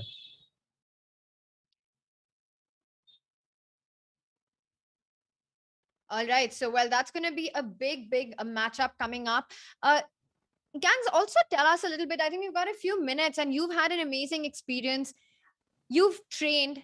You've been the second to Vishy. You've trained for many, many years there. You were a child prodigy yourself, one of the strongest grandmasters in the country. What is the difference that you see when you were growing up, the kind of training that you had to reach to the level that you were, and the kind of exposure and the training that we see now for this younger generation? What is the standout differences? It's actually somewhat like our lifestyle also. You know, like when I was a kid, we had only one television channel. And nowadays, if you look at the possibilities, it's just endless. So talking about chess coaching, I remember back in those days, there used to be only one single Grandmaster tournament held at Kolkata in my city, in the entire country. Yeah, like once in a year, you get a chance where you can actually see Grandmasters. You can interact with them or you can talk with them just once in a year. So this is the tournament we were always looking forward to, like where we can talk to Grandmaster, when we can, speak even for 15 minutes, just speak to them. And at some point, I think we also started playing at those tournaments. So once a year, you get to play with some Grandmasters. That is how training used to be. I remember when Vladimirov started training the Indian team, he started with complete basics, because we had absolutely no idea about end games, all sorts of basics. Was Vladimirov the first trainer from not from India and a Grandmaster training session? Well, for all of us, mostly that was the case. Although It was in for my, me. It was for me. it was for you, yeah. Yeah, Although yeah. in childhood, I remember Edward Guffelt came in Kolkata, and we got some group training also. But I would say Vladimirov, yeah, that was the first serious, training camp Grandmaster coach. that we got, grandmaster coach that we got. And nowadays, if you look at it, the kind of training, the kind of tournaments they get, it's phenomenal. And as a result, we can also see how Indian young players are booming. Uh, it's at some point it's really difficult to keep a track because there are so many good players, and you just miss out.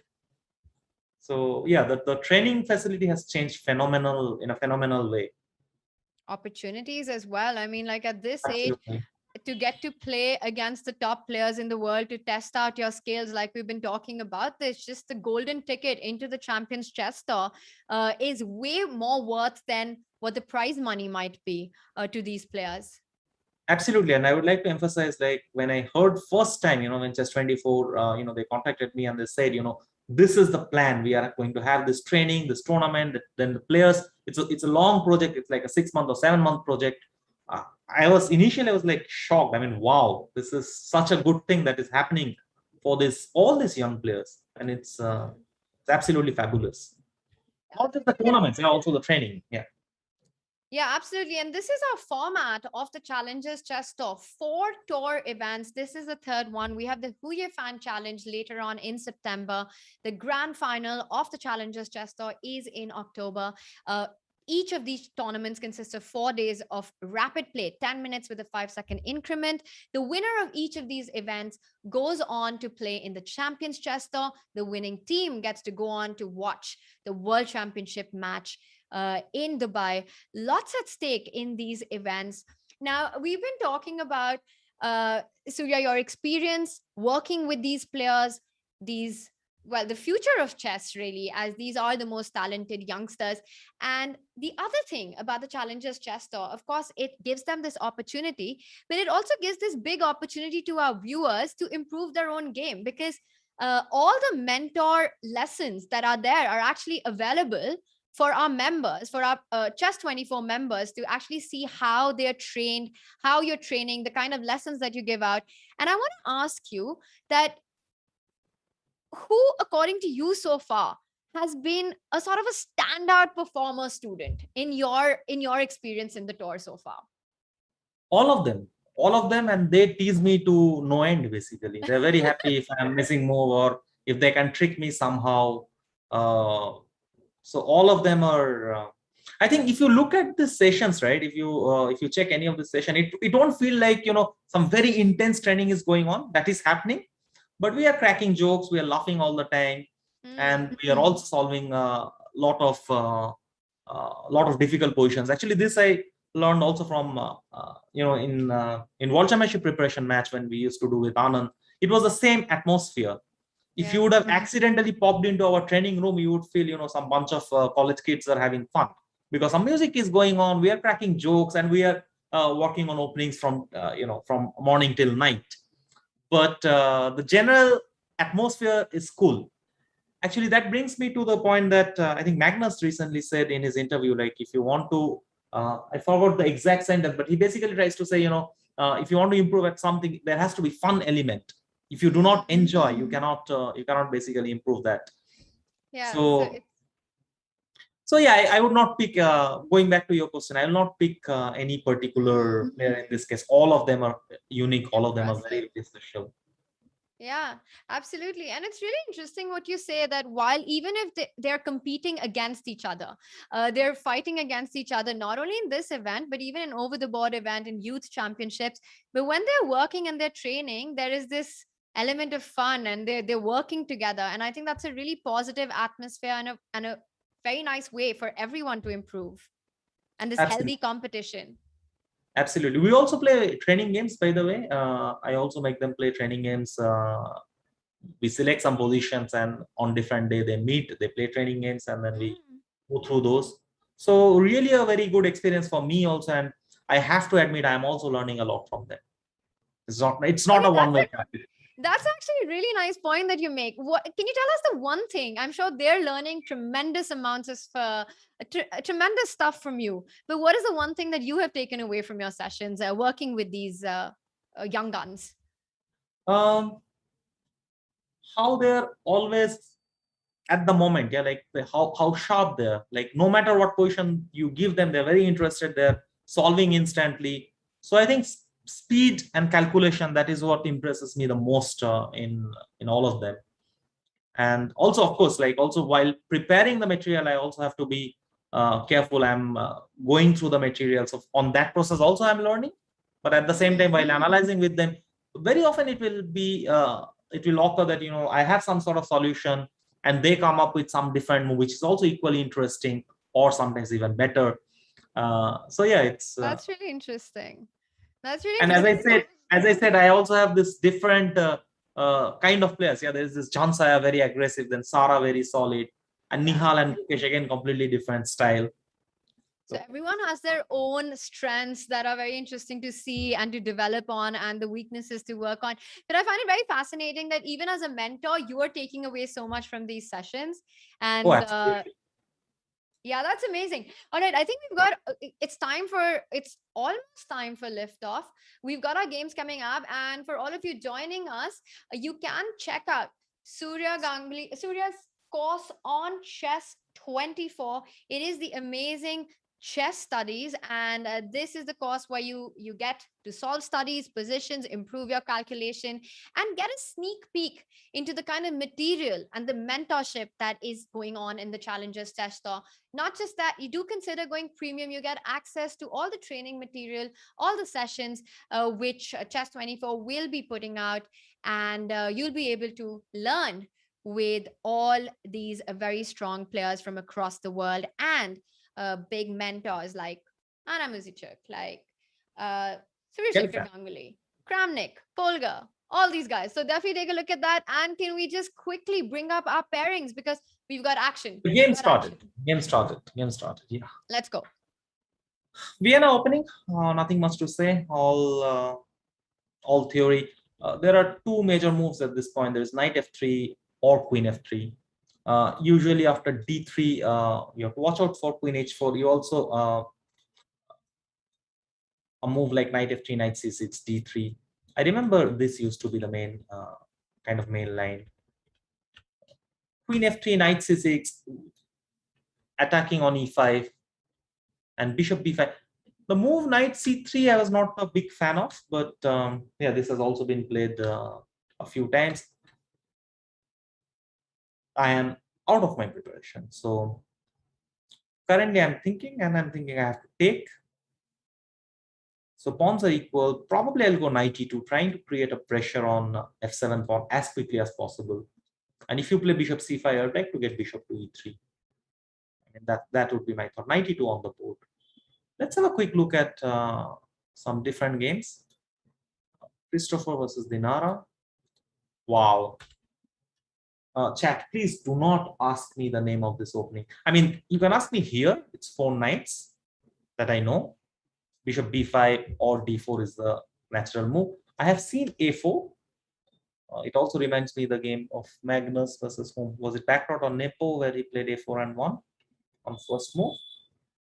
Bishop E7, Bishop C4, and now we get to a normal Italian. So A4, Bishop E7, if black plays like this, then it did not, at least it did not punish the move A4. And white got a standard Italian. Nothing much to say at this point. I'm expecting maybe D3 or take one of these moves. Maybe I would consider take and playing D4. Let's see some other games. What is this game? Maruzi versus Leitingzi. It's Berlin. A very standard line. We saw many draws here. This is the famous Berlin Queen E4, Queen D4, guys. In case if you have seen this position, do let me know. if you have seen this position before. I have seen this number of times, but here Have you ever played that draw out in an actual game? Never, not yet. I wouldn't mind doing that as black, but I cannot imagine doing this as white almost ever. I think very often when we've seen that happen, it's always been with these 5 rounds happening, 5 rapid games happening every day. It's at the end of the day when the players have already used all their energy, or they're already in that qualifying spot, and then we see these draws being played out. But it does feel a bit sad to have that on the board. Yeah, true. I mean, as an audience, this event. Yeah. As an audience, I also do not like to see that, but I understand, players are tired and so on. So right, B4, stopping C5. B4 played here. Let's go on. Yeah, so stopping C5, stabilizing the queen on D4. Normally, the queen on D4 would be bad. You don't want to get your queen out, but here there is an exception because there are no knights to attack the queen. So castle, knight G2. I don't mind playing this position as black, especially after the move C3. I don't know where exactly this bishop is going. It feels black has solved every single problem in his position. If there was any problem, there was never any problem at all. No structural weaknesses. You've got 2 bishops, potentially an open position. Also, the fact that white had to go B4 to stop C5, you do get the feeling that Leighton has done well out of the opening in this one. Right. So I think, gangs, we can move on from this one and take a look, do a little quick short opening tour of the action that we have on the other boards as well. And I want to draw your attention. Yeah, let's go with this one. A very trendy line, D3, extremely trendy line. Actually, there are many moves there. Bishop G4, Queen C7 is the modern way to create this. There is G6 possible. Yeah, these are the main moves. And of course, D takes E4, takes. We take with the king. At this point, knight D7 was played. I know there is move knight F6 when both knight BD2 and knight FD2 is a very trendy way to play this kind of endgame. I have also played this position, by the way, once. A number of times on online games. There is Bishop G4 possible. Knight D7 was played. So why is white playing like this? White's main argument here is, where do you put these knights? So if you play knight F6, I want to play knight here. I want to play this move. I want to put my knight on C4. My plans, not that. Yeah, bishop to D3. My plans are pretty direct, and I'm asking you where exactly you're going to put these knights. By the way, after knight FD2, in case, just from a theoretical point of view, G5 is probably the most critical move in this position, anticipating F3 and going for G4. So knight D7 on the board, bishop to D3. This is another way of playing. I would rather go here with different moves, but yeah, bishop D3 is also possible. And getting a position like this, actually, this one I'm not a big fan of, giving this bishop so early. I guess I'm pretty sure Vincent was prepared. He's a very well prepared guy, so he would know what he's doing. Here also there are some issues with the knight, but yeah, you see, Vincent immediately addresses the problem. Yeah, he immediately takes care of his knight first, gets E5, A4. He doesn't want to give more space on the queen side, so it stops that. And F6. I really like this formation when taking space from this particular knight and then going with the bishop on B4. Yeah, black pretty much solved all the problems in this position. All right, so this looks like a pretty level endgame. No big weaknesses for black. Doing absolutely fine. Knight is coming to C4, but what then? Black will at some point or the other be able to push that knight out with B5. Needs to watch out for the A5 weakness in some positions. Is knight C4, bishop D2 something to worry about for black, just trying to hit on that A5 pawn? Yeah, so this is something that we should... I'm not a very big fan of this bishop B4 move and allowing knight C4. Now I started to like white's position more because you don't have B5, yeah? This A5 pawn is going. Exactly. And also, yeah, and also I'm thinking I can simply start changing on... Actually, now there is a serious question, like what are you going to do with these pieces? Also, bishop e2 is a massive threat, no, to get rid of that defending bishop and hitting that pawn on a5. We were thinking that black has no weaknesses, but actually a5 is quite a target, especially because b6 is not possible. Right now, yes. I mean, Knight something c4 went wrong played. at this point. I would like to get bishop on e6, and everything would be solved. I mean, if you could magically play the move bishop e6, everything would be fine. But you're not getting there. So it's interesting. This endgame is not everything that meets the eye. There are still some difficulties for black to solve. We'll come back and see if Vincent, who's really known to be a player who knows his endgames well, he is a strategic solid player. We'll see if he's up to the task or not. But let's take a look at some of the other games, gangs. And I want to draw your attention to a very important one for our matchups, which is against let's start with a wonders game. Let's start with Polina against a wonder. Polina won. All right, let's take it from here. What you have? Yeah. I just got this Sara game. It felt very interesting here. I mean, let's just talk about the current position. I mean, right now black could resign if there was not bishop into e3, but bishop e3, and that actually baffles me. Why is Sara thinking? Is there another move bishop f5? No, you would take here, right? You would first take here and then think. It's a check, right? So you want to give that check anyway. So it is a bit strange that Sara would take some time in this position. Not Sara. Zuziner is taking time. So it's not Sara actually. Sara is white. Yeah. So Zuziner down to 5 minutes and not playing bishop e3. So can we just take a look at this position? Bishop e3, king h1. Is there something that we're probably missing here? So bishop e6 maybe? There is queen e4. That's what she's So what thinking. about bishop f5? Yeah, so bishop f5 you kind of have to play. There's just no other way.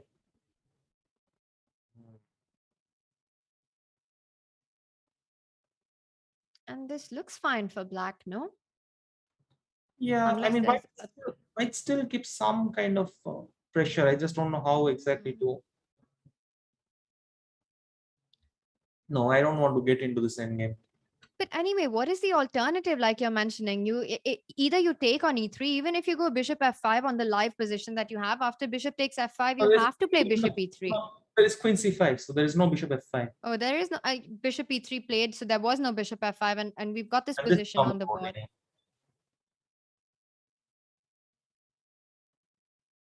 And rook d8 is a threat, so I have to do something about that.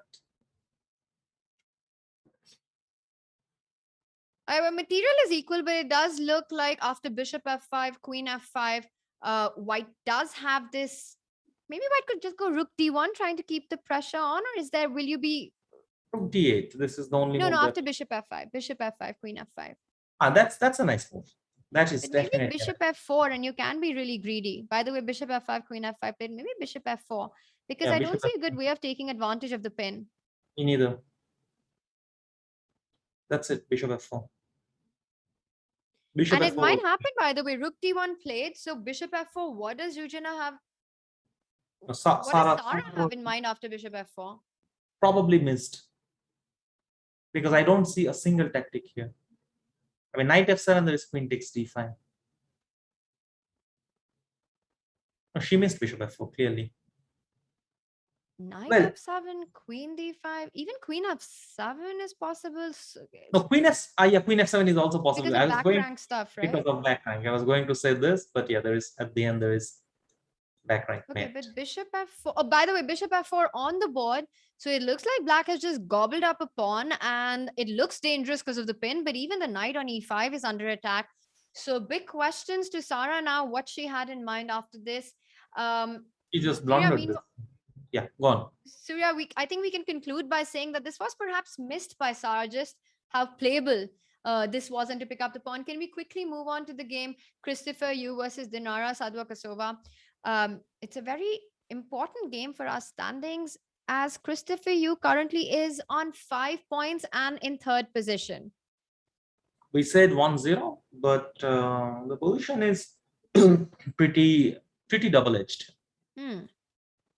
I would still pick white here, despite being a pawn down. But having said that, what am I going to do after bishop e6? Do I want to play knight d7?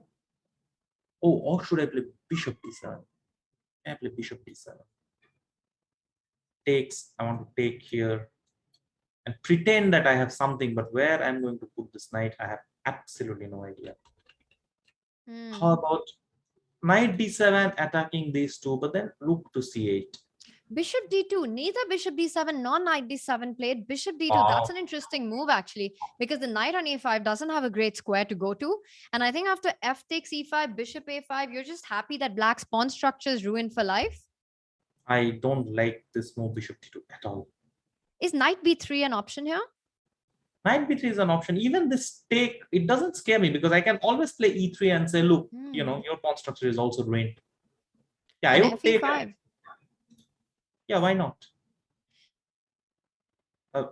Bishop d2 was such a shocking decision. Oh, wow. c4, a6 is the idea. White needs to watch out not to get that bishop trapped. You do have the d7 square right now, but needs to be careful about these threats. True. And also bishop c5. Yeah, I want to get bishop c5. I'd play bishop d7 right away as quickly as possible. Maybe king f7? You don't take on d7? That is very, very classy. I can see, Tania, I mean, you have spent way too much time with Peter Lecco. You got infected. No such thing as too much time with Peter Lecco. That's true. That's totally. What has happened to you? Instantly, yeah? Yeah, bishop d7, king f7. But Gangs, you mentioned that you're happy. You said it yourself that bishop d2 is not a move that you like, and black should be happy with this. Despite the pawn structure looking so bad for black, can you explain to us why black is doing well here? c4 also has this idea of bishop c5, by the way. Yeah, so first of all, this pawn structure is nothing but an illusion. Yeah, like any given moment, you can just play e3 and then imagine even in the last move, if I play e3, you take whose pawn structure is better. We don't know. So, and this is it is in my hand, yeah, whether I want to play e3 or not. So clearly, pawn structure is not the greatest asset white had. And once again, white was a pawn down. And I kind of like c4. I really like c4. It gives very concrete problem for white to solve. Absolutely. Maybe to find some calm move, but it's not very easy to find some calm move. And bishop c5, the more I look at it, the more I like it. Bishop c5 would be completely killing. And then your idea of e3. Oh my God, this is blowing up now for white. White needs to be really careful. Bishop d7 played. No, bishop into d7. No, this I actually really liked your idea, king f7. It was so classy. But maybe we're missing something. Maybe we're missing something. Not sure what. I don't know, because b6 and then rook to d8, and your king is coming b6. King f7 I kind of liked. Okay. None of that happened. Bishop c5 hitting that pawn, bishop e1, and now your move e3. Do you still want to go for that, or do you just go b6 and keep that threat in the air? Either way, I just see it's a pawn up. I mean, the very direct way would be, you know, to play e3, takes. Where do you go? Somewhere, and I play rook f1. Actually, is that end of the game? Yeah, no, this was devastating. You would probably want to play f3 here. Okay, but in general, I think Dinara can be very happy with her position. This is a big task for Christopher to defend. Surya, because we have so much action on the Nodebek Balaji board, I really want to go to that, a very dangerous position. And once again, let me just see Nodebek currently on 4th place with 5 points and Balaji on 7th position. So really important game for Balaji. But it looks with that a6 pawn, this is going to be tough for black. That is true, but also is it a free piece here, or I'm missing something? There is queen takes f2. So the first thing I would like to see is if after this, can I defend it somehow? So bishop e4 or bishop f1 are your two ideas. So if white goes a7 trying to queen, you actually get checkmated after bishop e4. Get checkmated. Yeah. Bishop e4 will get checkmated. I want to make such move work, but not very sure, because again you can anyway queen f2, and after you you want to play queen f2, then you have bishop f1 e4. Yeah, or bishop e4. Either way. So another move that is a blitz move that comes in mind is just play bishop d4. Don't think. Well, Nodebek is having a little thing. So bishop d4, and now you're attacking the knight. Does black want to play c5 here, trying to keep the game going? Exactly, at this point you take. And Okay, let's take the bishop. You gain this very important tempo, and you also open this diagonal. Something different, by the way, he accepted queen d7. I think he calculated and feels that queen g4 is a big defense. So instead of going c5, Nordebek took the knight on d7. And then after queen f2, finds the resource queen g4. So he wants to go queen f3 if you go bishop f1. And if you go bishop e4, queen g7 is a mate. I'm just looking at black's mate. Queen g7 is a mate threat. Yeah, queen g4 is the main, queen g7 is the main threat. But if I play a move like g6, what is your Now move? there's Because queen f3, right? No, but I take it. Are you going to win this position? Not sure. I don't see this is winning. So Oh, g6, wow. there is Okay. bishop e4 happening.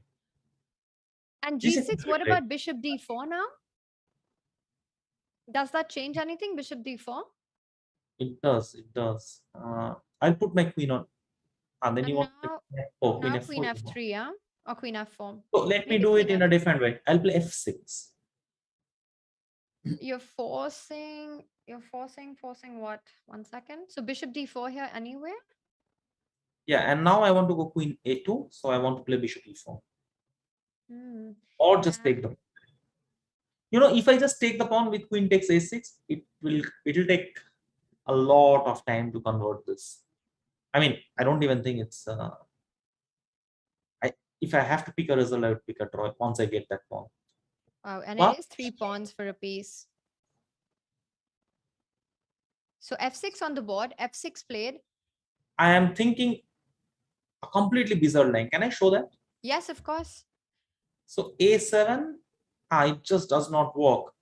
I was hoping it does not work here, by the way. I was hoping if my king was here, I could actually start taking, then put the bishops on g1 and g2, and you could not stop me from queening. I mean, imagine this position if my king was on h1. I'll simply take on e4, take on c6, and the pawn will queen. Wow. But here I cannot do that because we'll play f5. F5. Very nice ideas, though. So f6 played now, and after, is there another move except bishop d4? Because otherwise, black is threatening to go bishop e4. So you need to win a tempo with white. Maybe the more queen f4. Does queen f4 change anything? No, I'll just take it. And you'll take the pawn with the bishop. Yeah, this endgame I don't believe is winning. I mean, come 3 pawns, you know, just no chance. Did Nordebek just rush with picking up that knight on d7? Then he should have just kept it under control with a move like bishop d4. I was actually about to say that this bishop d4 move, it looked so overwhelming. Because I'm queening, you play a move like this, and you know there should be some way to. Wait, instead, isn't there bishop e4 an option at some point after? By the way, queen f3 on the live board. Let's come back to this. This is an interesting game. Maybe we'll come back to this once all the games have ended, gangs. But let's go up to our live board. Queen f3 played. No, let's just change our analysis board because f6 was the move. Oh, sorry. So not g6, f6, as you were pointing out, was played, and queen f3. And now your idea, right? You just trade. Yeah, we'll get to this endgame. There's just no other option. We will see this on the board. Just don't take the bishop on e5 because after a7, that pawn can't be stopped. So you have to pick up the pawn on a6. And that's a whole lot of pawns. 3 pawns for a piece. This, I believe, is a draw.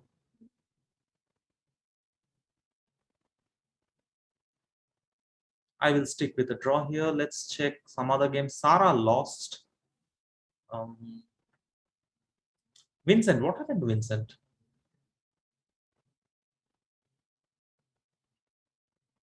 Let's go back to do you want to take a quick look at the Vincent board?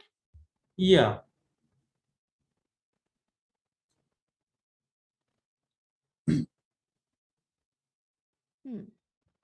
So let's get this straight. I have weak pawns. You have weak pawns. I have an attacking bishop. You have an attacking bishop. My knight is defending as well as attacking. Your knight is not doing much, but it's also controlled. Let's call this equal, roughly. After that assessment that you gave, I think we can see why this game is level so far. White will always have counterattack against the a5 pawn. Whenever black moves the a7 rook to d7, the a5 pawn will fall. So very hard for black to improve, very hard for white to improve. I Can want we to go on to emphasize. I just want to emphasize on one move on Vincent. Look at this king f7. Once again, the Peter Leko touch. You simply, you just make a move. Get out of this check, for once and for all. Yeah. Tell me, what game should And that's exactly the kind of moves which is so important when you're down to seconds on the clock, because it's so easy to fall for such stuff otherwise. So you just make yourself super safe. Exactly. Okay, really crazy endgame in the Maruzi versus Lei Tingye matchup. Can we just what is happening here, gangs? Rook f8 is coming. That's what I know. How did they get to this position? But I see there is rook b1 check. And then do you have to go rook f1 after that? No, I'll just play e2. Here no, rook f1 after rook b1.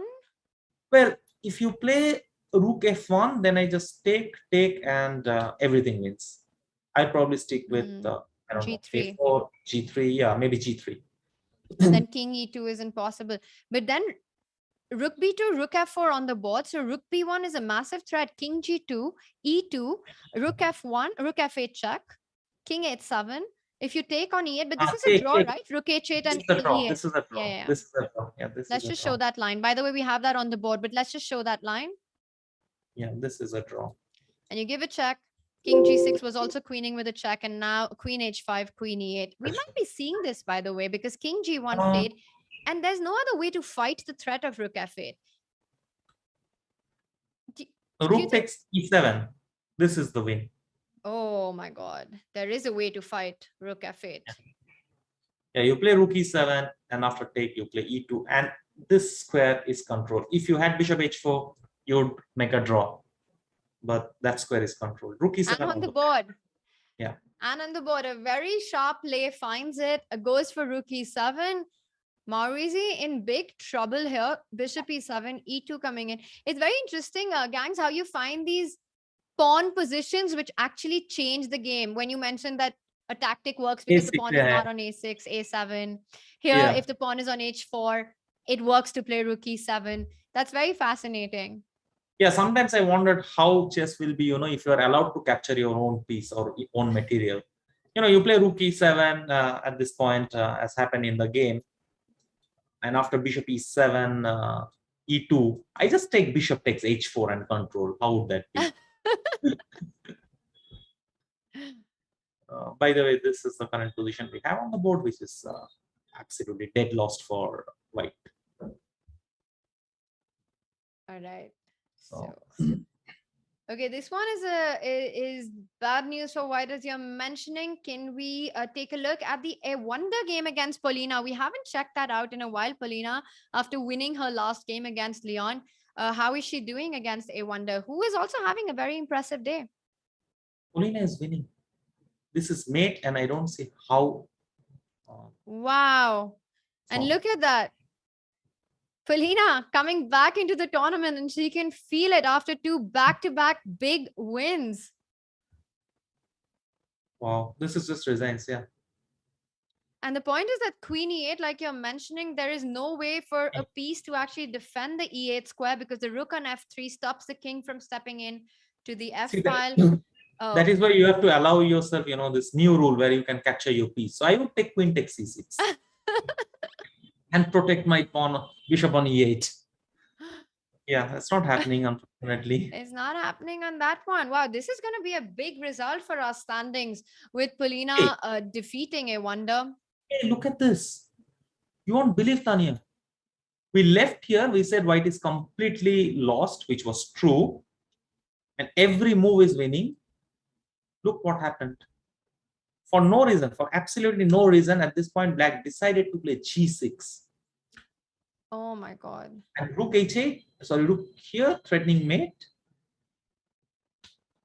g5, okay, trying to survive.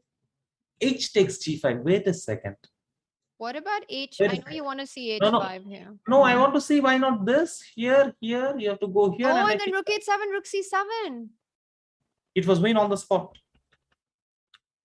Oh God. And that was a forcing line, right? Just check, and you pick the rook. Unbelievable. Rook H, f8, probably h5, there's H or still king H5. h6, I think. H6. King h6, rook h7 still holds. Exactly. Wow. Oh, that was quite a moment that white missed, as you're pointing out. King g6 now. Black is back in the game, but maybe actually it's right to say that now white is back in the game. Not so easy for black to win this one anymore. No, this is not winning at all. I mean, this is just a dead draw. Black better makes a draw immediately. This is nothing is going on here. Where do you even go with your king? King f7 is There you go. impossible because of rook g7. Do I you mean, just you go can king try h7? King h5. even king h5. Yeah, but if white goes rook h8, you can't really go king g4 because of g6. You No? take. Oh, sorry, I'm completely blind Yeah. to this. So maybe g6 immediately?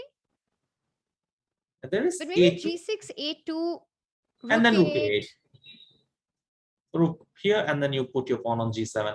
Once you get the pawn on g7, bishop on d4, pawn on c3, you are very safe. No, but the main turning moment was to play g6 here. Black was hands down winning. Everything was winning, and suddenly white was winning, and then white missed again, and now we have some sort of a draw. That was an amazing tactic that was missed, no? And not that difficult to find with rook h8, king g6, h5. Wait, what did happen? I'm not sure. So Now, without this pawn, this is a lost position. Actually, this is very, very dangerous. King here. probably then a check on f3, so goes bishop e5 first. Okay, now this is a draw. You just get out with your king. Not getting out, Oh, and you now know, this is lost. You're getting now this is checkmated. draw. Yeah, but this is basic. Yeah, you get the chance to get out of this. You just play king g6, get rook bishop versus rook, and make a draw.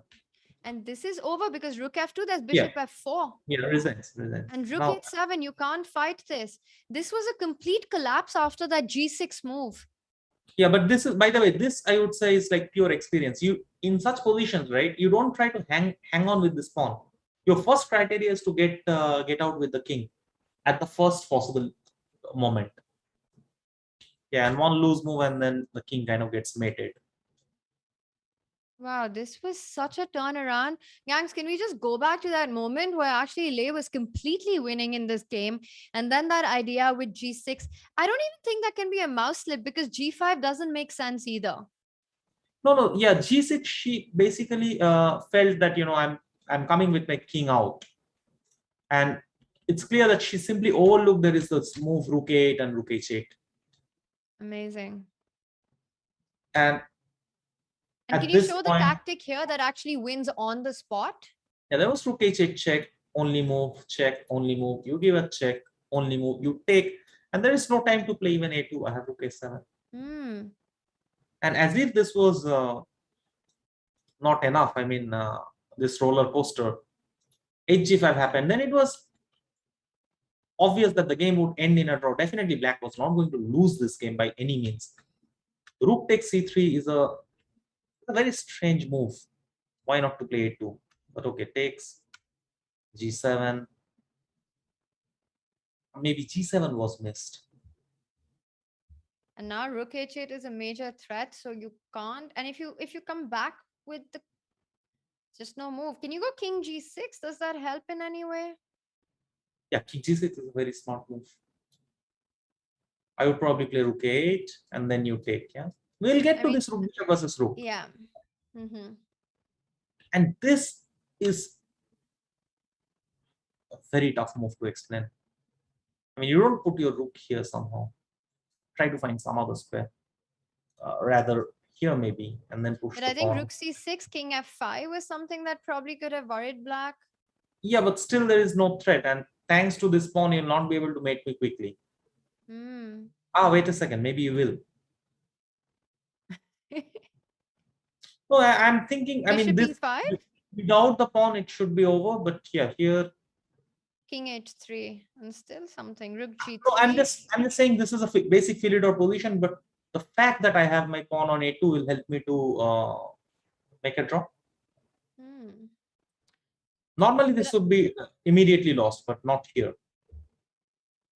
I think it's also very difficult when you've been dominating the whole game and actually winning throughout the game, but then you miss it with a move like G6 to actually come back into it and to adapt to this new circumstance that's on the board is very difficult psychologically. And I think what we just witnessed was a complete was in some way a collapse from Black side after Absolutely. G6.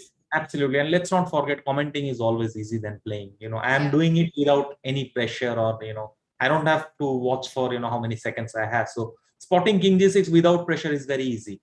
Absolutely. Yeah. Or seeing that G6 doesn't work and there's rook H8 ideas, it's very easy to say it from the outside. But when you're playing down to seconds, you want to get that king out. These are moves that happen, and that's why chess is a sport, and it's never over till it's actually over. But this means that day two action is wrapped up with some incredible turnarounds that we've seen. Let's quickly bring up our scores from this final round of the day. And this is what it looked like. Once again, a bloody fight with 7 decisive games and some really interesting results out there. And just one draw between Christopher and Dinara. Carissa beat Sokolovsky. So I think it's been a really good outing today for Carissa. She's played very impressively, scored quite a few points today. Polina started it really rough, but actually, the last 2 games, winning her previous round against Leon Mendoca in that rook pawn ending, defeating a wonder. Maybe we'll quickly, gangs, you can maybe just get that game ready and see how she got to that position. But she beat a wonder, one of the players in the lead. Jonas beat Leon Mendoca. So Leon, it's been a tough day for him. The only Indian in the field this time. Maurizi, a completely lost game against Lei, managed to survive after one big blunder. Sara lost to Jujina, while Nordebek beat Balaji and Voloda beat Vincent. A big result for Voloda. This is what it looks like going into day 3 of the Kramnik challenge. We've got 2 leaders, a wonder and Nordebek at 6 points. Then we've got 2 players at 5.5, Vincent and Christopher. Leitingye and Sarah Kadam, the 2 female players at 4.5. This is quite an interesting mix we've got. Also, with such little margin between players, day 3 is going to be super important to decide who will go into that who will manage to get that lead for that big spot for the Champions Chess Tour. As we can see from our standings, everything to fight for, everything to play for. Let's not forget the team score. Let's not forget the team score. Tania. Team Polgar is winning right now. Take it away, gangs. This is your moment. Yeah. All right. Would you like to see go through this Avenger game and what was this other game? Let's do that. But as you mentioned, it is Team Polgar who is leading with 4 points in the Kramnik challenge. Very important players, not only fighting for individual glory, but also for team glory, as team results will decide which team travels to Dubai for the World Championship. You've got the game with us. Let's take a look at how Polina won this with the white pieces. Yeah, so we got a position like this. It's very difficult, to be honest, to give an evaluation instantly. I would prefer white at this moment, just because he has got more space, and there is potential f5 break. And if you play f5, then both bishops are kind of stuck. So at this point, it looks white was completely dominating. At some point, some f5, knight g3, some kind of attack was coming. Knight c1, a move that would not come to my mind instantly. But yeah, it kind of makes sense. Yeah, you want to stop rook a2. But even then, knight c1 is not a move that comes in mind immediately. f5 and knight h4. This I like. I was expecting knight h4 here, but ef6 happened. Takes with the rook, and now knight to e5. That's a very bold play, I must say. I mean, I would expect to play, since black has no entry on the queen side, white had all the time to do play it a little bit slowly. But yeah, we got a position like this, bishop f2. I'm doing it without engine, but it feels like white kind of spoiled his advantage, because I don't see an immediate threat. Knight c6 you're not worried about? Sorry, knight c6 I'm saying with the bishop on e8, and I thought e6 knight is hanging. It's been a long day. Let's go on. Bishop g5. No, something went wrong, because here it doesn't look that scary for me for black. Bishop h4 is at least a nice move. You keep that up. Why not take on c1, by the way? Because once you take here, I take with the pawn, and that pawn I really like. I like this pawn on f6 because it takes care of these two square. You can take this pawn if you want later, but it gives me a lot of. I am how many pawns? I am 2 pawns up, right? So I'm not going to lose this position. I'll play bishop h5 next. So yeah, but knight c1 was not played. Rook g6 was played, and after rook c2. A very strange game. Where It's very hard to imagine black losing from this position, no? Being 2 pawns up. Yeah, it is. But there is queen c4. There was no way. And this is where the queen came from. We saw queen a8 in that last position, and it's about to happen now. Actually, you're right. But wait, it still does. Is that queen d3? Queen d3, what happened? Queen d3 is still fine? Queen d3, I cannot play queen a8, yeah, immediately. Because queen f5 and queen f8, right? So rook f3. And somewhere here the blunder must have happened. And it's now, because how do you fight against queen a8 after rook f3? So maybe queen d3. Instead of queen d3, could you have gone queen a2? But then there's queen f1 and the fight continues. Yeah. Maybe the fight doesn't continue. It's actually very risky for black after queen a2, queen f1. The move that I really want to make is rook f6 once again. Change the active piece. But now, okay, let's go move by move. If you play rook queen a8, I take and I have rook f8. I believe I should be able to defend this, mainly because I have some sort of checks at least. And yeah. Queen f5, and yeah. I'm not still 100% sure, because then again this guy is hanging. Who knows? Yeah. No, but yeah, Queen f1, Queen f4, and Queen h4 is hanging. Oh, Queen f5. Now yeah. Queen f5, and if you take the knight, then g5 is hanging. Probably, yeah. Knight e6, Queen f6. Oh, who knows? I'm not. Crazy position. Sure, yeah. Not sure. Very crazy position. But let's say if you take here, then I want to take with the pawn. I really like this pawn here. And once again, my argument is every time you play Queen f1, I'll have some kind of check that should help me to now defend. You'll also have Queen e2, right? Like once you've taken e6, you always have Queen e2 to defend that bishop. Exactly. So rook f6. Also, rook f6 feels very natural because this is an active rook. This is a very passive rook. You want to change. And after queen d, here I don't know. Here I don't see a defense. No, I don't see a defense. Yeah, this looks like pawn. Yeah. Wow. Such a turn of events. This is an absolutely crazy game. And this last position that we have, it's unbelievable that black is helpless against queen takes e8. He's got a rook, a knight, and a queen, and just no way to fight against queen takes e8. Exactly. By the way, two things I would very quickly like to check if you have some time. One will be this endgame, which I said should end in a draw, but it did not.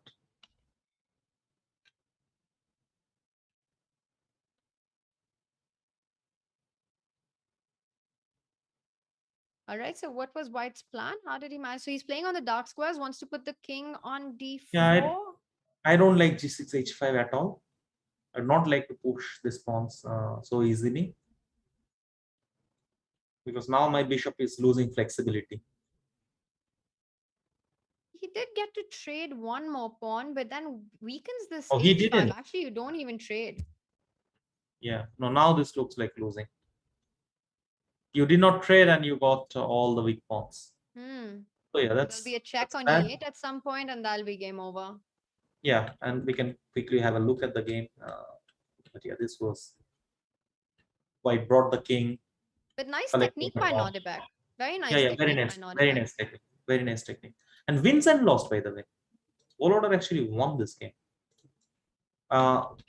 You remember, this is the moment king f7. We said it was pretty nice. Knight c4. Things got a little bit clarified. Which is still here. Maybe White benefited a bit because c5 is a weakness and rook is coming to a7. Wait. There is bishop d1 check, so there's no knight b6. You were maybe just show that tactic, gangs. That knight b6 forking doesn't work because of the discovered check and hitting the rook. d1 check, and that is the reason why king f2 was played, threatening knight b6. That's why now rook a6 was played, getting bishop b5. Very nice. This endgame should be a draw, and I'm actually amazed that Volodor managed to outplay Vincent here. This looks like a easy draw. I don't even know Russian school of chess. Yeah, but why this move was needed? Why not to play h4 or anything actually? Maybe he just wants to reroute his knight from knight d8 to c6 and no, he does not sure. Just waiting. Knight h1, seriously, yeah. Knight g3, knight f5 ideas. Just provoking h4 because then you come back knight f2, knight g4. Yeah, somehow this bishop needs a better square. That's actually a really nice move, knight h1, especially with low time on the clock. And now you've got all these light squared weaknesses. Yeah, I would play knight g7 almost without thinking here, and I'm very surprised that this move was not played. Why wouldn't you play this move?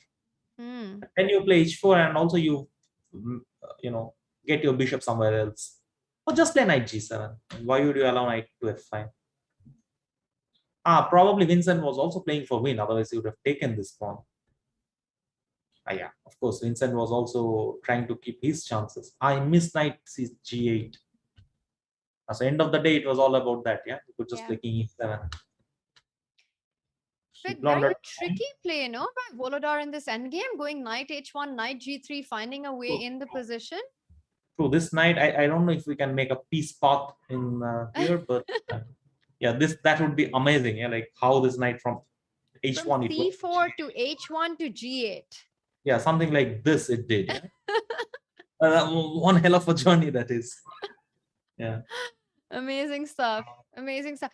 Today's been an incredible day of chess at the Julius Baer Challengers Chess Store. And I have to say that I was just thinking about all the positions that we saw, all these amazing ideas. But gangs, the thing that stands out to me and is still so fresh in my mind is that first round game with King d3, King d5, yeah? Yeah, with King d5, Black's king getting checkmated on d5. Let me see which, I think it was Balaji against Baer.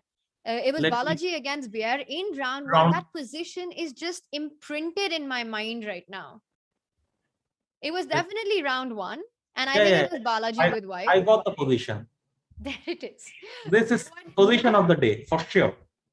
Might be the position of the tournament. I don't know, but so far. Yeah. This is how it happened. This is how the day started. We have Anna Mojishu in Twitch chat saying hello. Hey Anna, we miss you. Anna, we miss you and we hope to have you back. Anna is, of course, one of the mentors at the Challengers Chess Store. She's your colleague here. Yeah, she is my colleague, although from a different team, but yeah. That must be fun because you guys were commentating yesterday. So were you, was there that dynamic of Team Kramnik versus Team Polga? Yeah, we wanted to have, but again, the games were so crazy that we literally did not have any time to discuss on this. Yeah, it was more about, what is happening for this move? What is happening for that move? Amazing stuff. And the chess action continues on Chess 24.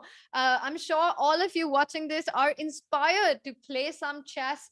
And there is a new premium arena tournament that is going to start shortly, actually. So definitely go to Chess 24 and check it out. You'll have a chance to play against Daniel Dubov, against the likes of Aryantari and many other grandmasters. So to enter the tournament, that's the link given. I think you can go on Chess 24 and have a shot at playing. So definitely do that. The excitement, the chess just never stops at Chess 24. Gangs, today's been a super fun day of doing this. Tell me, what are you looking forward to tomorrow? Some games like what we have right now on the board. King on d3, king on d5. So tomorrow I'm looking forward to king on e3 and king on e5. That's what I'm looking for. You're not supposed to say that. That's not great advice as a mentor. It was very, very exciting to comment on these games. And guys, do check out this challenge yourself. You can go premium and then you get access to all this videos where we are training with all these young kids, and that will give you an idea how we see these fireworks on the board. The training is also the key. Yeah. And not only will it give them the insights, it also gives them these amazing lessons that you've been having. So, to invest and improve in their own game by learning from the best mentors in the world. So, definitely check out Challenge Yourself by going premium and all these courses that will be available that are available on Chess 24. Gangs, it's been a super fun day, and I'm looking forward to day 3 action of the Julius Baer Challengers Chess Tour. And I think today, we saw a lot of leapfrogging in the rankings. We saw a lot of turnarounds. And I think we can expect the same tomorrow, given the tight standings that we have.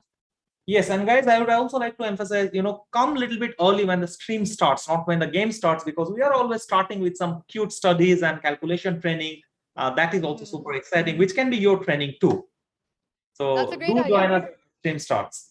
Gangs, then on the stream, can you promise us that tomorrow you will be ready with some more studies to get us ready for the Challengers Chess Tour? Absolutely, and we will also see which audience are stronger, whether it's on YouTube or Twitch or Chess 24. Yeah. So we'll have a competition there also. Today was super close with Twitch chat versus YouTube chat. And guessing we'll be back with all the action tomorrow. It's been super fun doing this. See you tomorrow, gang. See you tomorrow, chat. And thanks for joining us, everyone, on Twitch, on Thank YouTube, you. on Chess 24. We'll see you tomorrow. Thank you, everyone. Bye-bye.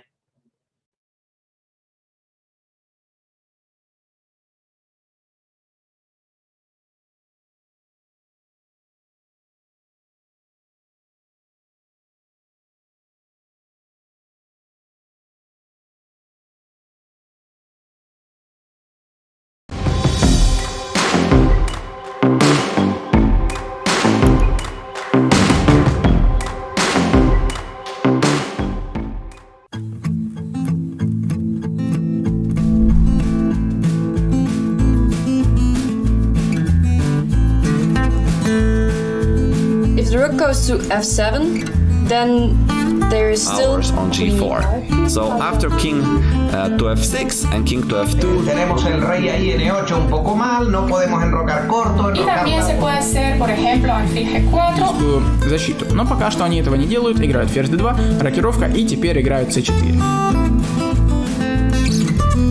Thank you so much for the lessons. Gracias por las clases. Gracias por las clases.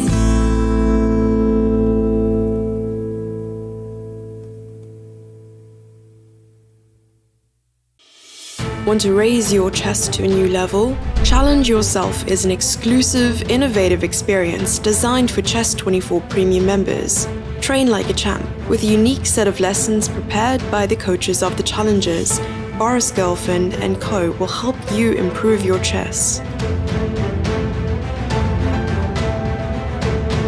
Play a champ. Play a grandmaster each day in Banter Blitz. Take advantage of this incredible opportunity from June 10th. Go premium and challenge yourself.